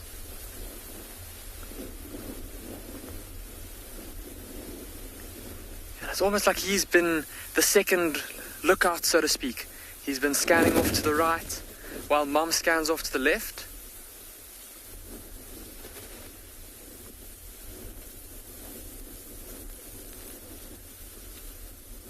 Shame, a little while ago there was a bit of a stronger gust of wind that blew through, and it almost it was quite a shock to the cheetahs. I don't know if there was a smell or if it was just a sudden increase in wind that got them startled, but they all sprang up and ran away from that bush. Just incredible how these big cats are always so nervous and so easily startled. In reality, though, I think that the spot that Mom has got for these little ones, I don't really know that she could be doing much better, just in terms of such a nice open space around them to scan for any danger.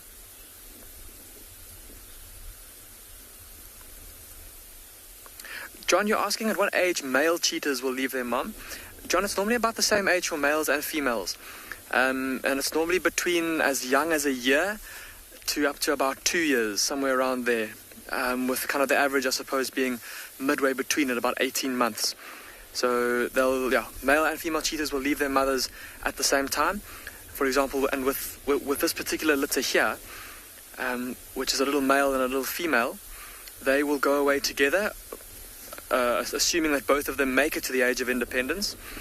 They'll leave their mother together, and they'll be able to help kind of support each other for the first little while. Two cheetahs being able to help each other to bring food down, keep a lookout for each other in terms of keeping an eye out for danger. But then when she gets to the age where she's going to start looking for a male, for a mate, kind of around 2 years, maybe a little bit later, 2.5 years, that's when she'll then separate from her brother, and then he'll unfortunately be left alone.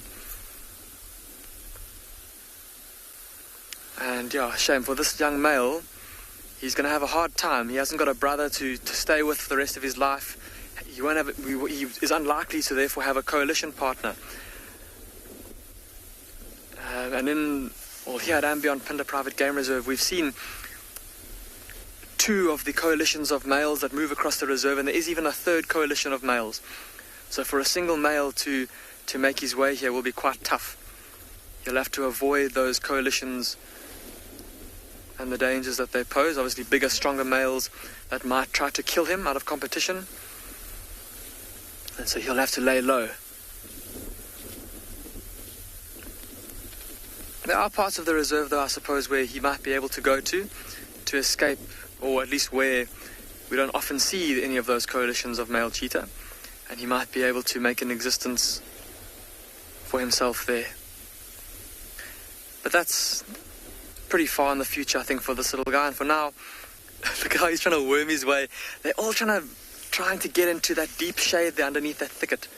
That seems to be the spot that's most in demand. It's in the shade. It's sheltered a bit from this howling wind. It looks really comfortable in there for them. Like I said, that little female, she'd hardly moved until now. There we go. She's lifted her head up a bit as well. And it's amazing to see. I don't know, some of you may remember the first couple of times that we showed you these 2 cheetah cubs. This is that mother that I always remark about her eyes and how deep, like a very deep orangey color. And the first time we saw them, you may remember, the 2 cubs were very similarly sized, a bit younger than they are now. And we were unsure as to if it was 2 males or a male and a female or 2 females. But now at this age, where I apologize, I said 5 months earlier, it's actually 6 months. They were born at the end of February. They're getting now to the age where it's getting quite noticeable, the difference in size between the 2. The young male growing a bit more, he's a little bit bigger than his sister. His head is quite a bit bigger in relation to his body size. Amazing to follow, to have been able to follow their development over the last few months. And so far their mother having done a sterling job of keeping them out of trouble. And I wonder if that's not maybe why they're here. Well, we've looked around and we haven't found any signs of a carcass. And so perhaps the mother, in her needing to keep her cubs safe, maybe moved quite a bit away from the carcass last night to keep her little ones safe. And she keeps kind of looking off to the left, out to the west. And I wonder if maybe something didn't give them a fright from that side. She's hardly turned around to face to the south or to the east. I suppose also that is where the wind is coming from, so she'll be able to smell anything that's coming from behind her before it gets to them. I suppose that could be a bit of peace of mind for her. But Craig and I are really enjoying spending time with these three cheetah, and it's been quite fun to watch the little ones vying for the best shade there, and every now and then going up and being groomed by mum or grooming mum. So I think we're gonna sit here with them for a little bit longer.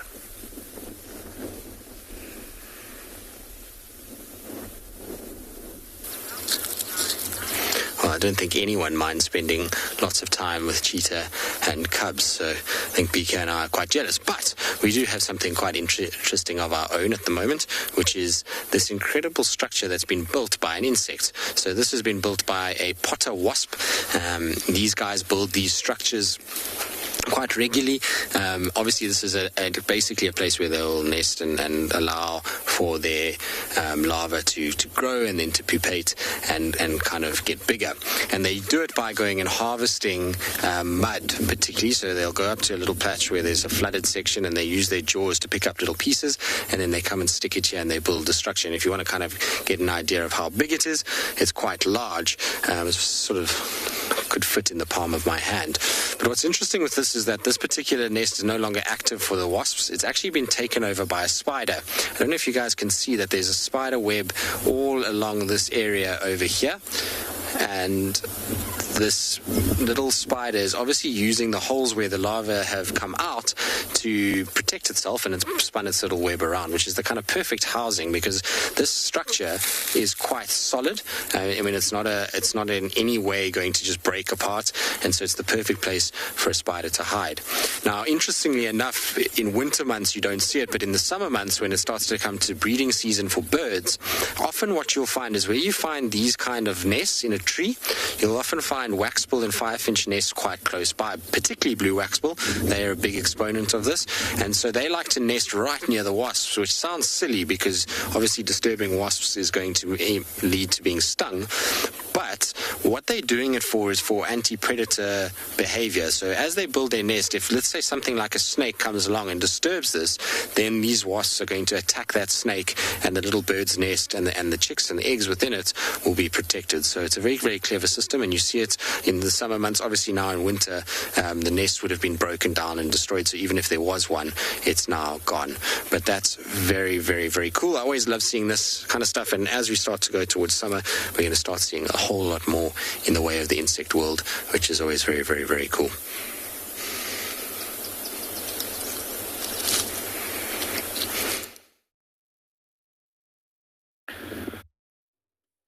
Welcome again back to the Mara. The elephants seem to be moving in a very slow pace. Could be now they've decided not to drink in the marsh, but to head straight to the river. You can see over in the canopy, that's where the river is. I think that's where they're going to.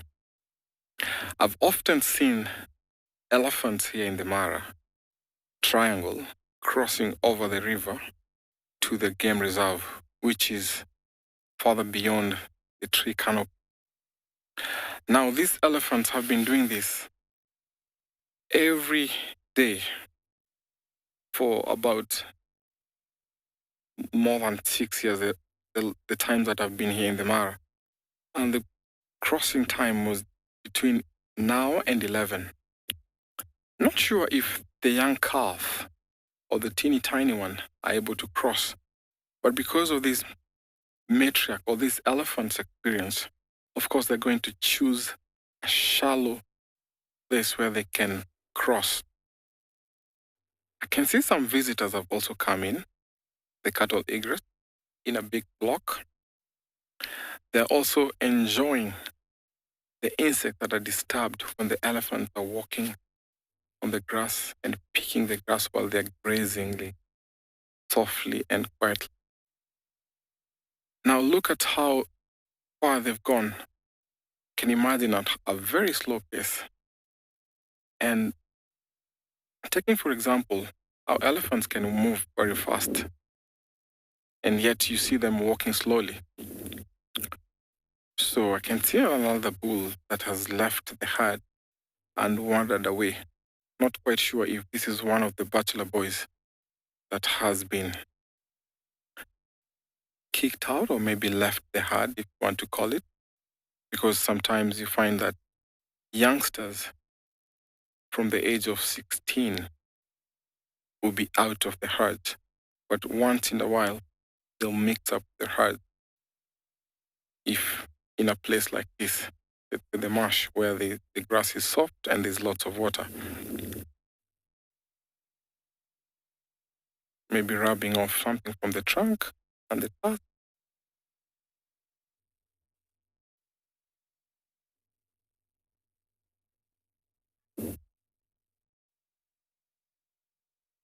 Holly, thank you for your question. What makes elephant tusk weak? So elephant tusk can be weak, one from either rubbing off from the tree trunks. Sometimes they use the tusk to get rid of or to get off the hide or the bark of the tree. Or sometimes when they're fighting, especially big bulls, sometimes when they clash and fight, the tusk can be weak and sometimes even breaking down. So to get to your question, it is in so many ways. Sometimes when they're digging for minerals, sometimes when they are taking off the bark from trees, or sometimes when they're fighting. So that is some of the three reasons, or one of the reasons that make the elephant tusk weak. So we can see here we have a waterbuck, a male waterbuck, or if we can call it a ram, as we call the young antelope, or smaller antelopes, we call them rams, and the females, we call them the ewes. So this one here is very relaxed and grazing.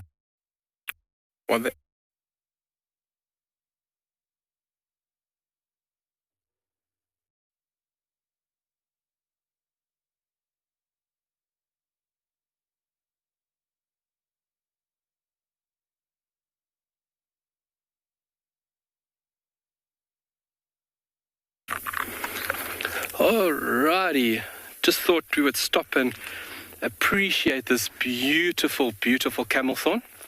We've come up into the dune sections over here, and obviously you need to stop and look. And once you stop and look, that's when you see all these tiny little things that you just normally drive right by. So within the tree, obviously we looked at the leaves very briefly 2 days ago. It's the tree that's got these beautiful little yellow pom-pom-like flowers at the moment, all busy budding, and those beautiful, large, very formidable white spines, obviously in a form of defense. So once those flowers have done its job, they'll go on to making seed pods. And the seed pods are quite unique, very easy to recognize. They've got a nice velvet coating. David will show you one now. We've got one in the tree. Oh, wow, look at that. Life. I love green. Green is my favorite color.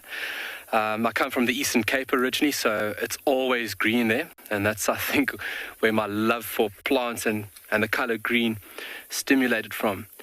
But once those flowers are done with their job, they'll produce a seed pod that's about 5-6 centimeters in length. And it's got this beautiful, like, ear-like shape to it. And there's one in my hand here that David will show you now. And this is the seed pod from this beautiful tree. And within the seed pod, there's about 7 or 8 different little seeds sitting in a uniform manner like that. Very, very important being in this little capsule. It's a very efficient form of protection right now because it is rock hard. And then as well as when it comes to dispersal. So this being so hard now, this will land on the ground, and after a given period, this will start to break down. And so the seeds get deposited or dispersed in a succession, not all at once. When they're young, highly sought after for feeding. Comes from giraffe, kudu, small antelope. Where it falls on the ground, they will consume it. But a very, very high nutrient load for a lot of animals that would utilize these seeds through the flowering or seeding period. But a great way to disperse one's seeds. And once the animal's eaten it, the animal will obviously walk away, and obviously when the animal goes to the toilet, seed dispersal achieved. It's quite amazing how these interlinking components work with each other to allow this whole landscape to thrive and continue. Really, really intricate stuff. And this tree is just gorgeous. Another way in how we can recognize it is from the bark. If David can just focus on the bark there for us, you're going to see these very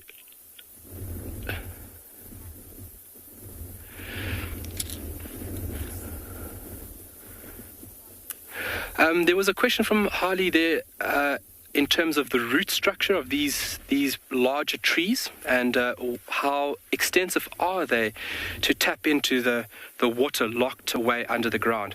This specific tree is one of a kind. When it comes to extensive roots, this tree achieves it into a very high degree. They spend a lot of time and attention into developing their root structures. Big trees, their roots can go down nearly 30-40 meters into the ground. I mean, that is extensive. And that's to allow them now to tap in to the underground water that's sitting over here. So you can see just on this side, if I go underneath, this is actually the establishment of where roots would go down. This root structure, 30 to 40 meters down, to tap in to the tabletop. There will be a lot of water sitting under here. Obviously the surface of the soil being baked by the sun, and that allows this stuff that has seeped into the soil to actually remain there, and trees like this to harvest and utilize it.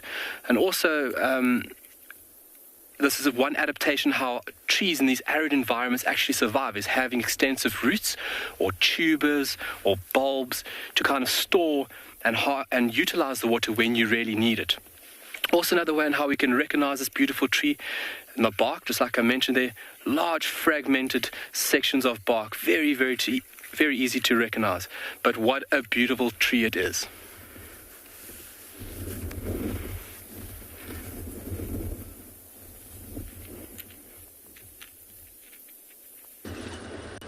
It is very quiet here on Djuma, everyone. Almost a little bit quiet, a little bit too quiet. No tracks, no sign of that really, really large buffalo herd that we keep seeing. And not much else. I am on my way back round to the hyena den. I said I would go back round, and I will, because it's still very overcast. It's cold, it's chilly, but luckily the rain, or should I say the spitting of rain, has stopped. So the hyenas could absolutely still be there, and they could be active. So I think it's worth checking, because I'm really desperate to spend time with those cubs. There's 5 now, and I firmly believe June is pregnant. So it's going to be a really good idea for someone to try and follow June, because that's what we did with Ribbon. That's actually how we found out that Ribbon was looking for dens. Their behavior changes when they're pregnant. They do something known as the sort of pregnant roll when they're a mama, and then they will start checking for den sites. I wonder if June, I don't think she'll use den number 3, because it's sort of smelly now and full of parasites. Den number 2 is very much active with all the cubs, which is not safe for tiny brand newborns. I wonder if June might use den number 1. Nobody's used den number 1 this year. It's still very overgrown, and I just have a suspicion that she might use that. But I keep checking on my sort of bumbling around every day. I keep checking all the dens that I know of, but of course there could be dens that we don't know of, just to see if June is scoping out where she can give birth. I'm convinced she's pregnant. So it's going to be a really good idea to follow her. Whether she has one cub, whether she has two, we don't know, but that's going to increase the numbers in the clan. And I still want to get a sort of firm, definite decision on Heart's cub. I think it's one boy and one girl, but I could be wrong. I think I need a little bit of a closer look at the genitals. It's very hard when the cubs are moving.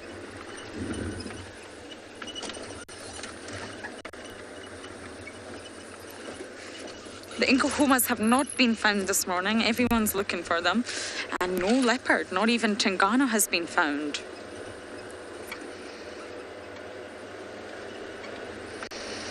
Annette, you're asking why Djuma is looking so dry. We have just left winter. This is very, very normal. It's definitely nowhere near as dry as last year. Last year was so dry. We've still got green. Of course, the evergreen trees are going to retain their leaves, but we've got greenery on other trees. Niels will give you a little scan on either side of me, and you can see that there's greenery on the ground. I mean, the grass is not thick and lush, but there's greenery, definitely more lush than last year. But we've just came out of winter, so this is completely normal for the season. And because we're entering into spring, that's when everything is going to bloom.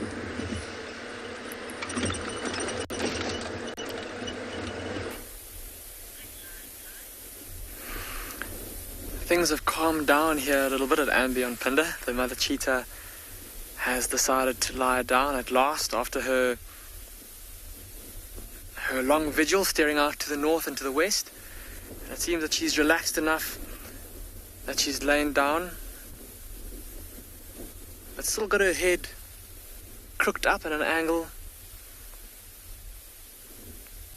And I'm wondering if maybe also it's not just her wanting to keep vigilant that's been keeping her standing up and in the wind, but she's also panting a lot less now than she was earlier. You might remember the last time that you were with us, she was still breathing very heavily, but she looks like she's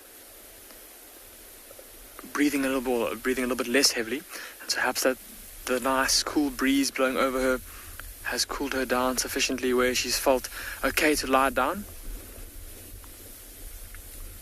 Of course, down there, look at how little the grass is moving around where the cheetah are. So obviously a bit of shelter there compared to where we are out in the open.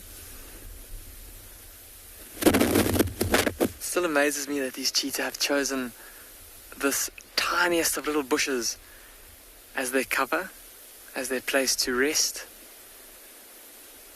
I don't imagine that they will be here very long though. Once the sun gets directly overhead, maybe in an hour and a half, 2 hours time, there won't be any shade here at all.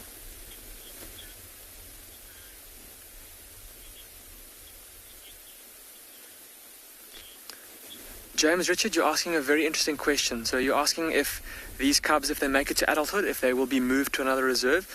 James Richard, so we work here very closely with EWT and with other private game reserves around South Africa in terms of cheetah conservation. And of course, one of the most important aspects to cheetah conservation is keeping genetic bloodlines as diverse as possible. And so, James Richard, this young male, I imagine if he makes it to adulthood, he may be moved to another reserve. Although this female, I don't know if she will be moved. She may stay here. We're not 100% sure which coalition of males is the father of these cubs. And seeing as one of the coalitions that could have been her father is no longer on the reserve, they've been moved to another reserve, there's a good chance that she will stay here. And the odds are that she'll mate with males that aren't her fathers. So I think the young male, James Richard, he may be moved off. The female, she'll probably stay here. And of course, once she gets to independence, she could disperse very far away from this particular region and up into the territory of another coalition of males. And yeah, that is the hope then, that she would then breed with them. But I think we've had a special time with this mother and her two cubs. Very exciting for me to get to see them again after so long. But I don't think they're going to get up and move anytime soon. I think once the sun does get a bit more overhead, they'll leave the shade or leave this little bush and look for some more shade. But I think Craig and I are going to leave them now. We're going to start making our way back. We are quite a way away from the lodge, but we're going to see if we can find anything for you on the way back.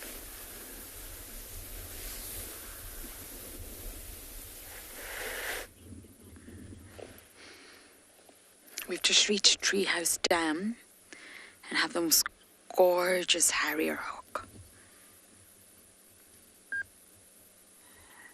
African harrier hawk, really easy to identify, gorgeous coloration on the face, and we've actually just watched one getting dived bombed by the fork-tailed drongo, which is quite common behaviour from the fork-tailed drongo. The smallest birds that seem to be completely unaware of their small size and attack larger birds, which is really fascinating to watch. But here this one is just perched. Looking a little windswept, shall we say. We all are this morning. The weather's really not been pleasant to drive around in. And there's a lot of juvenile African harrier hawks flying around at the minute, and the juveniles look completely different. They are brown in colour, so it's quite easy to sort of misidentify them, and they don't have that bright yellow face. When they're really young, completely immature, they'll actually have a black beak and a completely brown face. Then when they start to develop, so they're still classified as immature, but they're sort of growing up, they will get a little bit of yellow on their beak and they'll start to lighten. And then when they transform beautifully into an adult, you'll see that a large portion of their face is yellow. Gorgeous birds. And they're really well known to sort of cling onto trees using their massive talons and poke their head in holes, and what they're looking for is eggs, nests, anything that's nestled away inside a tree, especially the eggs of other birds. And they're known to sort of eat eggs that are any size, ranging from a very, very small waxbill egg to quite a large, substantial heron egg.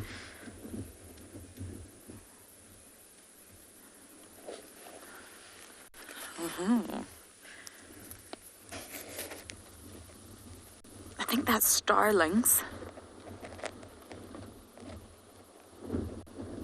It's doing exactly that. It's doing what we were saying. It's poking his head in the hole. It's upset the other birds. They don't like it when a big raptor's around. It's getting bombed.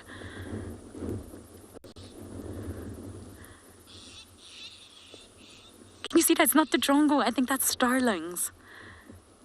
Oh, they're not happy. Wow, we were just talking about that.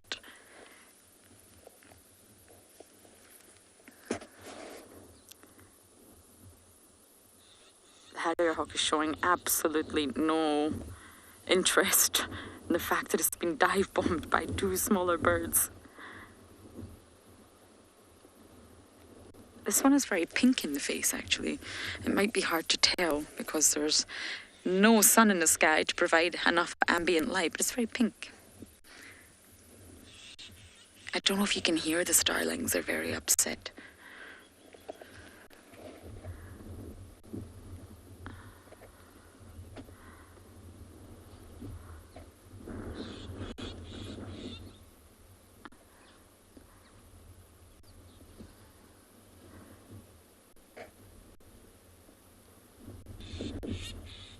I believe Londeka was just telling me you can hear them, which is fantastic. I'll let you listen. This is so wonderful.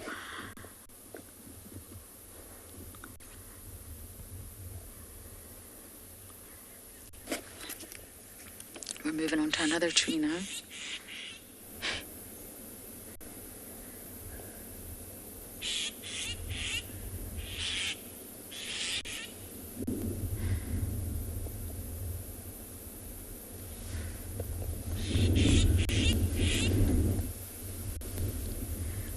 Size difference between the harrier hawk being bombed and the bombers is substantial. And yet they show no fear. This is called mobbing behaviour. Push out the predator, push out the threat. Even though it's a large raptor, can weigh up to 750 grams. push them away. And it's not that they'll leave because they're scared. It's not that the African harrier hawk would fly away because it's scared. It would fly away because it's irritated. It's getting bombed. It's ruining your sort of hunt for eggs. It would just rather fly away to another tree, and that's exactly what those starlings are hoping for.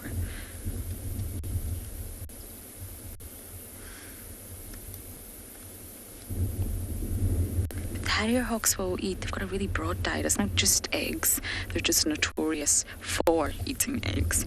But they will even eat small mammals, maybe gerbils, or a rat, or a sort of squirrel, reptiles, frogs in summer.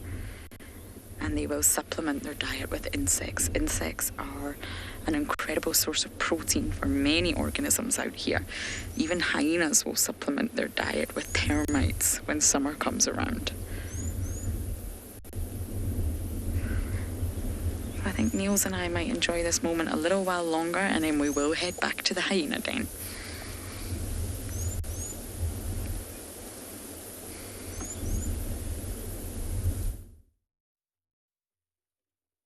Oh, what a nice sighting. African harrier hawks are one of my best, my favorite. I also call them the gymnogen. So now here we have a couple of Maasai giraffe. The one to the right, that's the male, and the one to the left, that's the female. The Maasai giraffe. Seems like they're courting. The male is trying to court the female, but the female is trying to play hard to get. He's waiting and following her. As soon as the female stops, then the male stops. So this is one sign that the male does not want any intruder or other males to come in. So he wants to have her all by himself. So guarding her, making sure that no bull will come closer to her. So this might take days, and maybe sometime 2 or 3 days, depending on how ready she is to mate. Seems like a young female, or young cow, you want to call her. You can tell a female from a bull when you look at the tip of the horns. And of course, bulls are also taller than females. Still walking and while chewing the cud. And sometimes when you look at them closely, you'll find that they tend to drool or some saliva dripping off from the mouth. Giraffe are bulk grazers, and so they omit a lot of saliva to help them chew the cud. And that's the reason you see sometimes them drooling or saliva dripping from their mouth. So while they're still walking, you can see the bull is walking, trying to keep her from walking to the right side, because there's some other giraffes not far from the bull, and they're busy feeding or browsing on the kappa bush.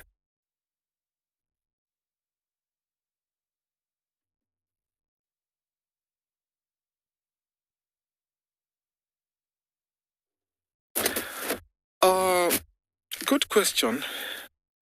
Giraffes communicate in a rather low frequency sound. I would say sometimes like elephants, very low vocalization. Sometimes I've heard giraffes like hiss, especially when they see predators, but not often you'll hear a vocal sound of a giraffe. But the communication sometimes is not very quite known because it's a silent signal and very like low frequency sound, which is not heard by either us humans or anyone closer to the giraffes.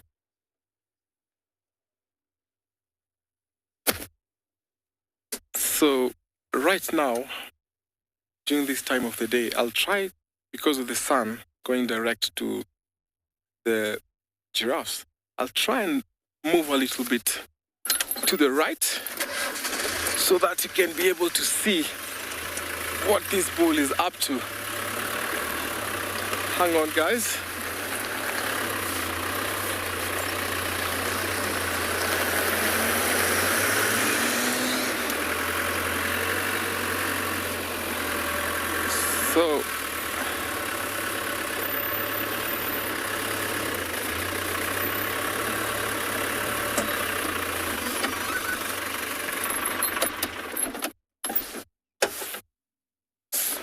So I'm going to sit here and wait for the giraffe to make a move while this female giraffe is still feeding. The male is pausing, waiting for our next move.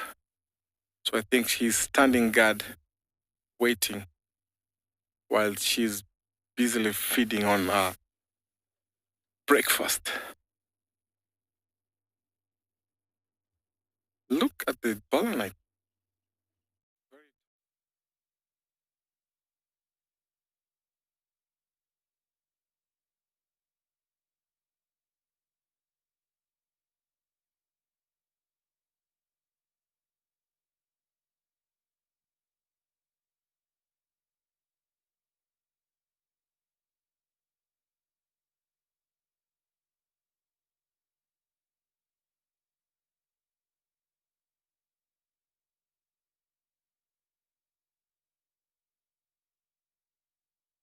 Oh, sorry about that. You're with us again.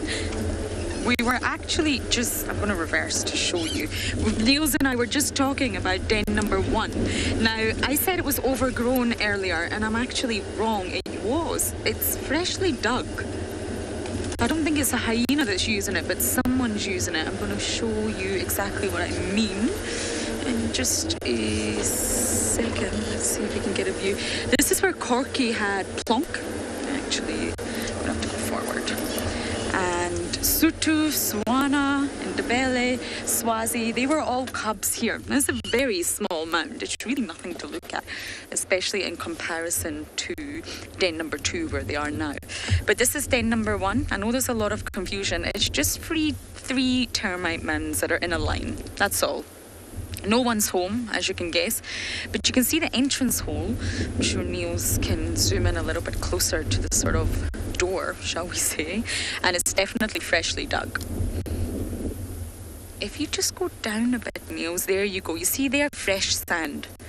That's sand that has just been dug out, so somebody is using this. I wonder if it's a porcupine. Could even be an aardvark. You know, we do get them here. There was one found on Buffelshoek last week. They're just very nocturnal. Could be warthogs.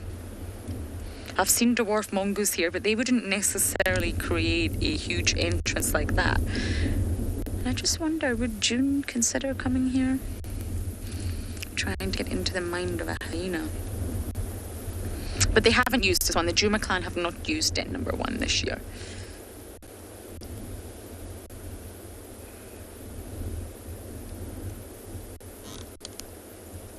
So sadly, no hyenas were home, which is rather unfortunate, but you know me, I will keep trying.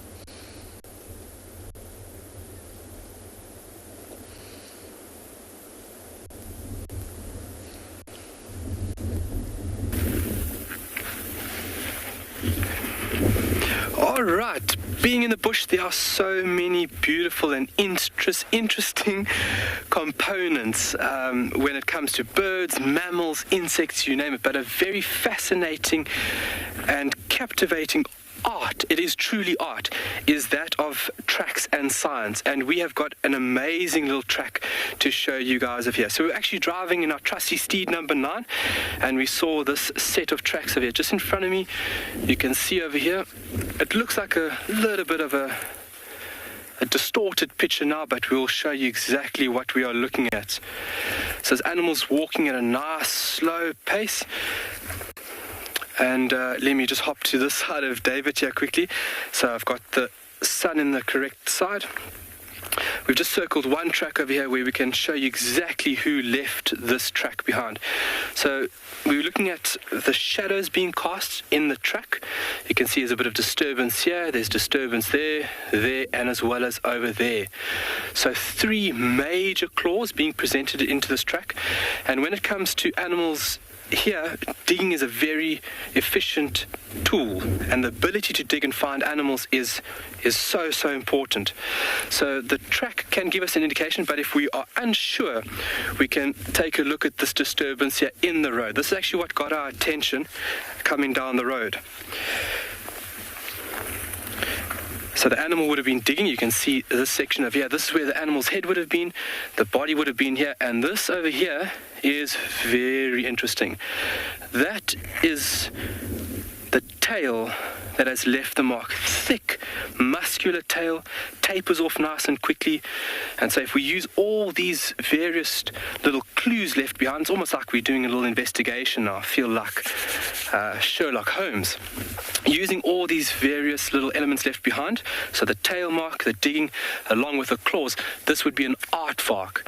And somewhere along the lines of last night, he would have come over here using his very acute sense of smell, sniffing, and then these tools going to work, digging into subterranean nests and obviously harvesting termites from there. And these animals can cover a great distance in one night, 3-4 kilometers in one night, while foraging and using their very acute sense. But they have a very, very acute olfactory sense. But really amazing to see that. And it is an ancient art, and Tswalu is trying to really do a lot for the tracking industry. If you take a look at something that's been used for a very long time, and Tswalu feels so driven by that we have actually established a program that allows young South Africans to achieve and grow a greater understanding within this ancient art of tracks and signs.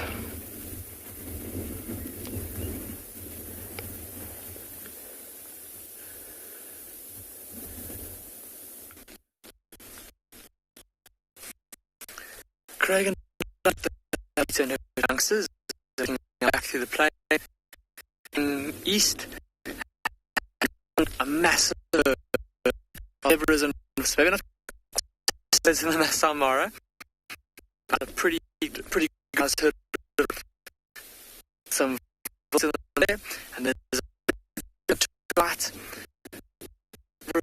the place. They're all there. Water. They had something.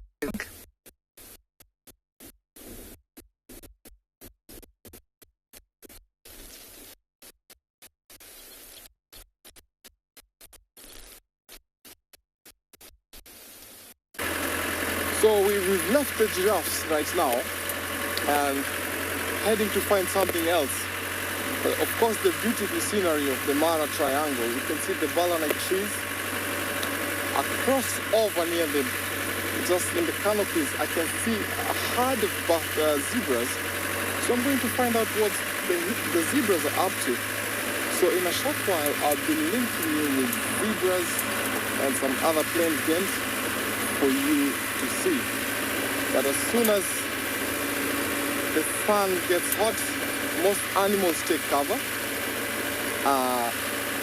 Going, of course, maybe to the water holes. Like the rhinos we had this morning, they went over to the bushes where they go to relax and rest for the entire day. Lions went in to sleep. So we have zebras who are maybe because of their color, black and white, okay with this kind of meat. So that is a common game to see at this time of the day. So let's find out what the zebras are up to in a little while.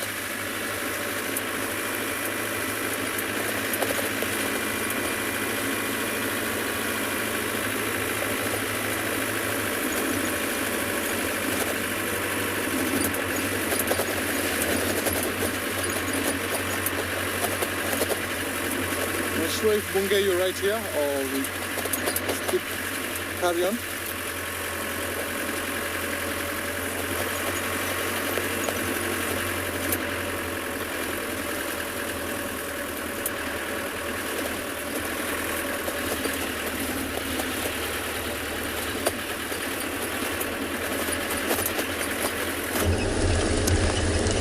Good luck, Nikki. I haven't done too well to find animals, I'm afraid. I think everybody's hiding due to the weather. Or that's my conclusion anyway. A lot of animals will not be active because it's cold and it's just far too windy. Oh, sorry, Niels, that was a bit of a bump.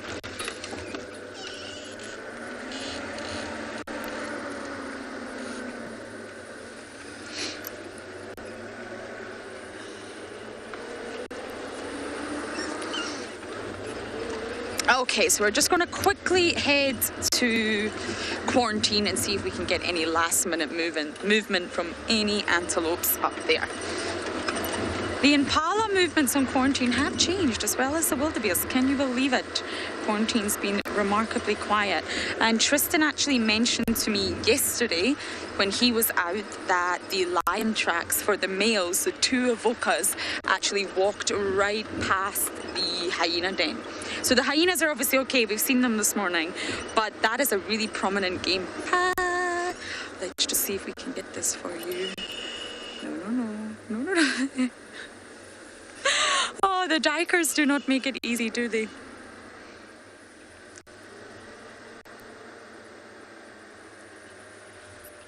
It's an Afrikaans word, I believe. Niels will be able to correct me. It means to dive. And you wonder why they chose that name. We see dikers and steenbok all the time. We just never manage to get them on camera. Dikers are the hardest. The minute they see you, they dive out the way.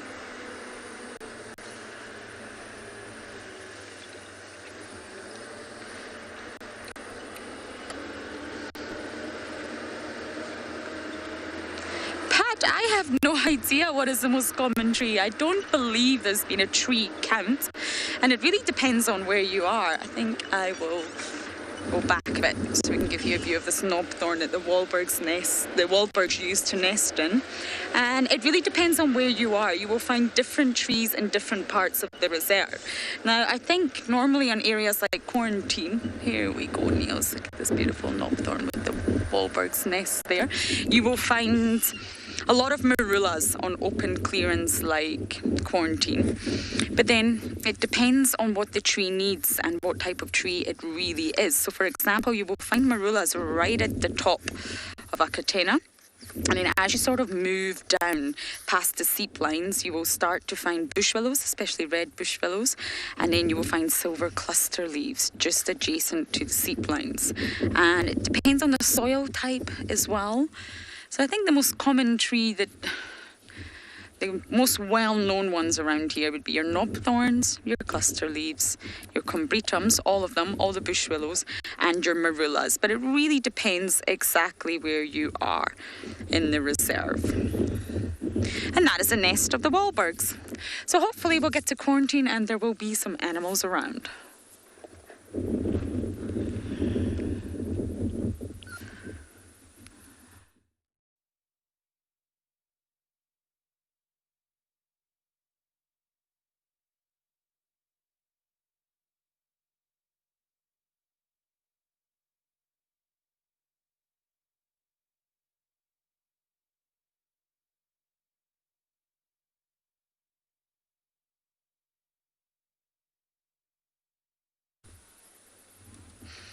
Oh, you're still with us. My apologies. Something is wrong with Tswalu's audio. Hopefully, Kyle will find his voice very, very soon. So yeah, we'll continue our chat about trees. So in general, marullas you will find really favour well-drained sandy habitats, just like quarantine, which is absolutely perfect. Really well-drained habitats you will find marullas. And as I mentioned, they're normally found on the crest of the catena. So they grow there in abundance. So if you're on the crest, you'll find marullas everywhere. But generally speaking, any sort of large-leaved tree prefer this type of soil. They don't derive any excessive nutrients from it. It's relatively infertile. So just from that sort of sandy soil alone will show you, or at least tell you, what trees you're going to find there. Now, with regards to the red bush willows that I mentioned, they're sort of found on the upper slopes of the catena, if you like, and they're not really palatable. So you won't really find many of the herbivores feeding on the palatable. And yes, I'll continue this chat about trees a little bit later on.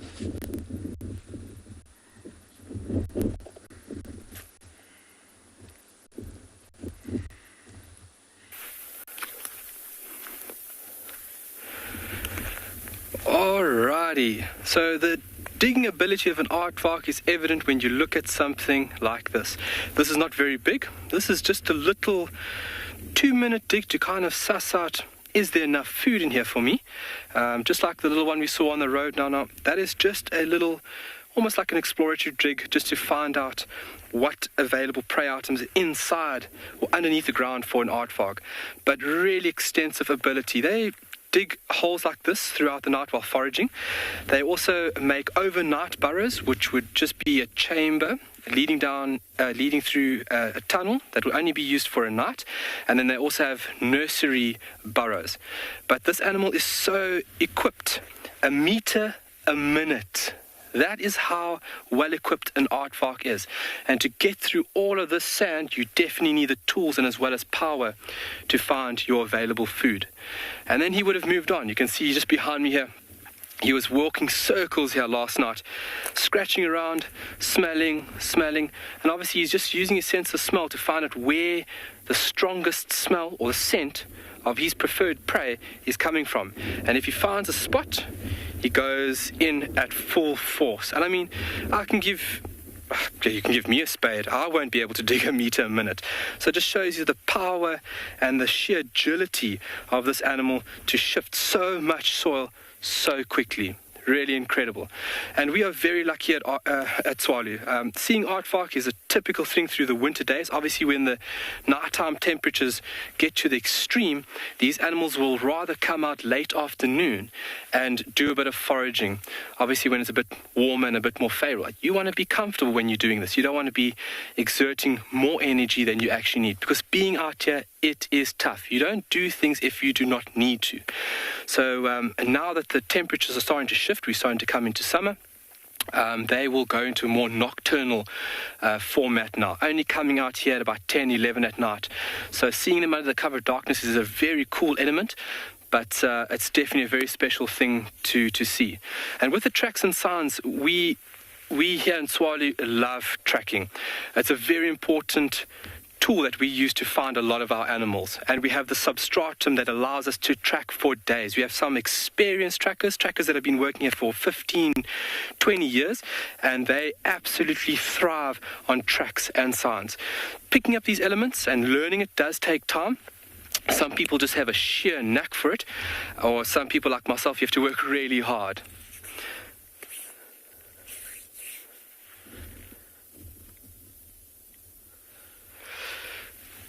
Troy, what family does the aardvark belong to? It's unique to Africa, Tubulin dentatus, so it's the only individual found within this grouping. It's got this beautiful long pig-like snout, elongated ears, lots of hair covering the body, thick tail, massive claws, so it is truly unique.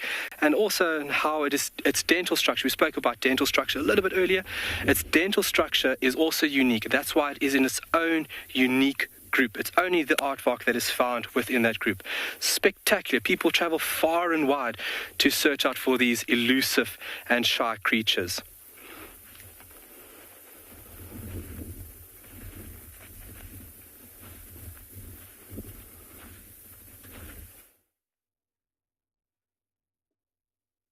After a short drive, he has taught me a bunch of plain zebra. Very, very relaxed. Amazing. The one look very, very colorful. Look like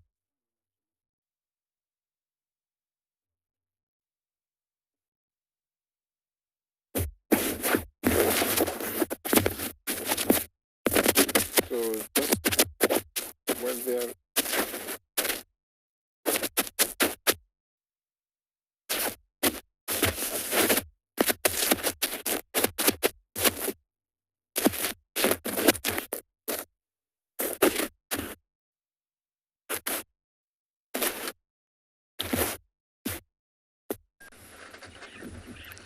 We stopped on quarantine just as we said we would, and it appears the Impala have decided, we don't want to be Impala right now. It's cold and windy, we are just going to lie down. Isn't that sweet? A mixed herd.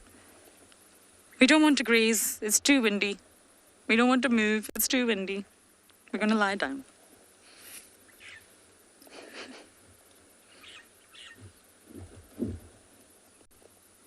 I think I was mentioning the red bush willows. I can't entirely remember where I was, but as you go down the slope of the Katina, you find the bush willows. And generally you'll find sort of less palatable grasses in that area as well.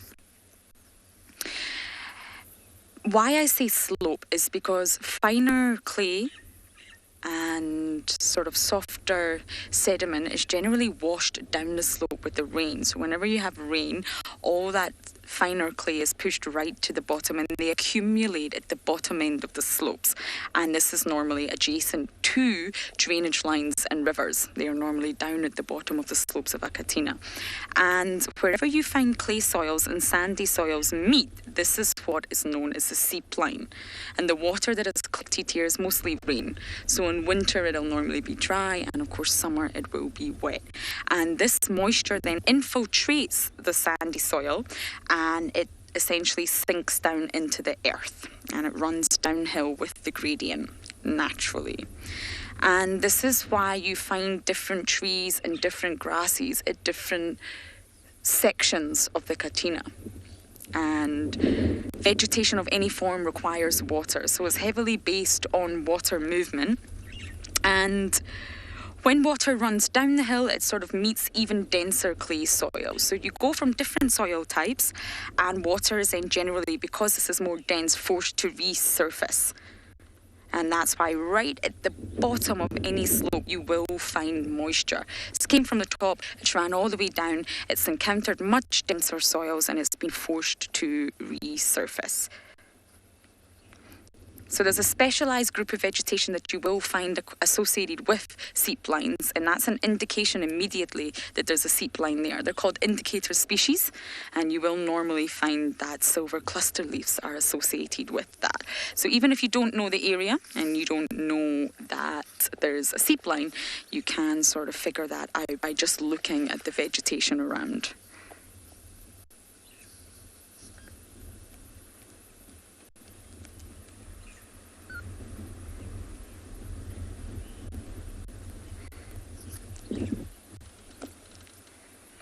Anna Marie, I agree. Impala horns make them look so elegant.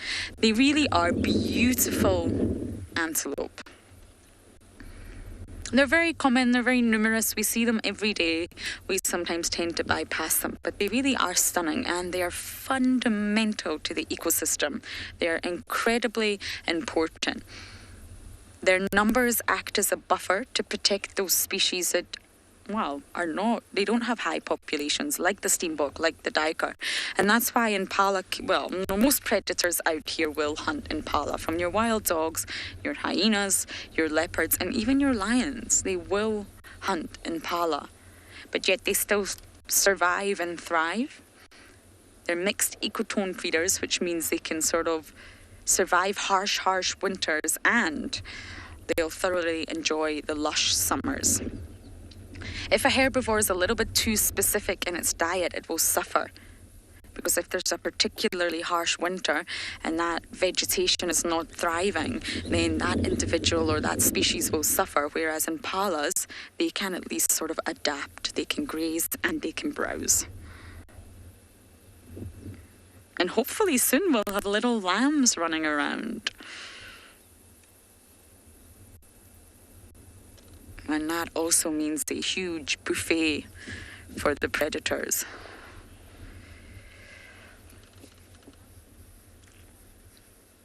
Yes, tailor-made. Mammals get goosebumps, not animals. Mammals do because they're covered in hair. And we call this piloerection. It's just where the hair follicle is. It stands on end and it causes all the hair to stand erect and it helps keep them warm. I call them shivery pops, but yes, mammals do get goosebumps, and it's part of the thermoregulation process for them. By all the hair standing on end, it creates a sort of layer of insulation for that mammal and marginally keeps them a little bit warmer. I sometimes wonder in the really, really cold temperatures, especially in areas like Tswalu, how all the animals manage to keep warm. And that's one of the ways that they do. They get goosebumps, we just don't call it that, and all the hair stands up on end. So the sort of air closer to the body will get trapped and it will warm up from body heat, and it will just keep the animals a little bit warmer in general. So it's not been the most pleasant days in terms of weather, but I really do think the sun is going to come out for the afternoon, and I hope it does. I hope all the animals come out too. But thank you everyone for your comments and questions. It really is such a privilege and a pleasure to have you all on board with us, all across the different sites that we have. So please do join us in the afternoon. Until then, have a great day.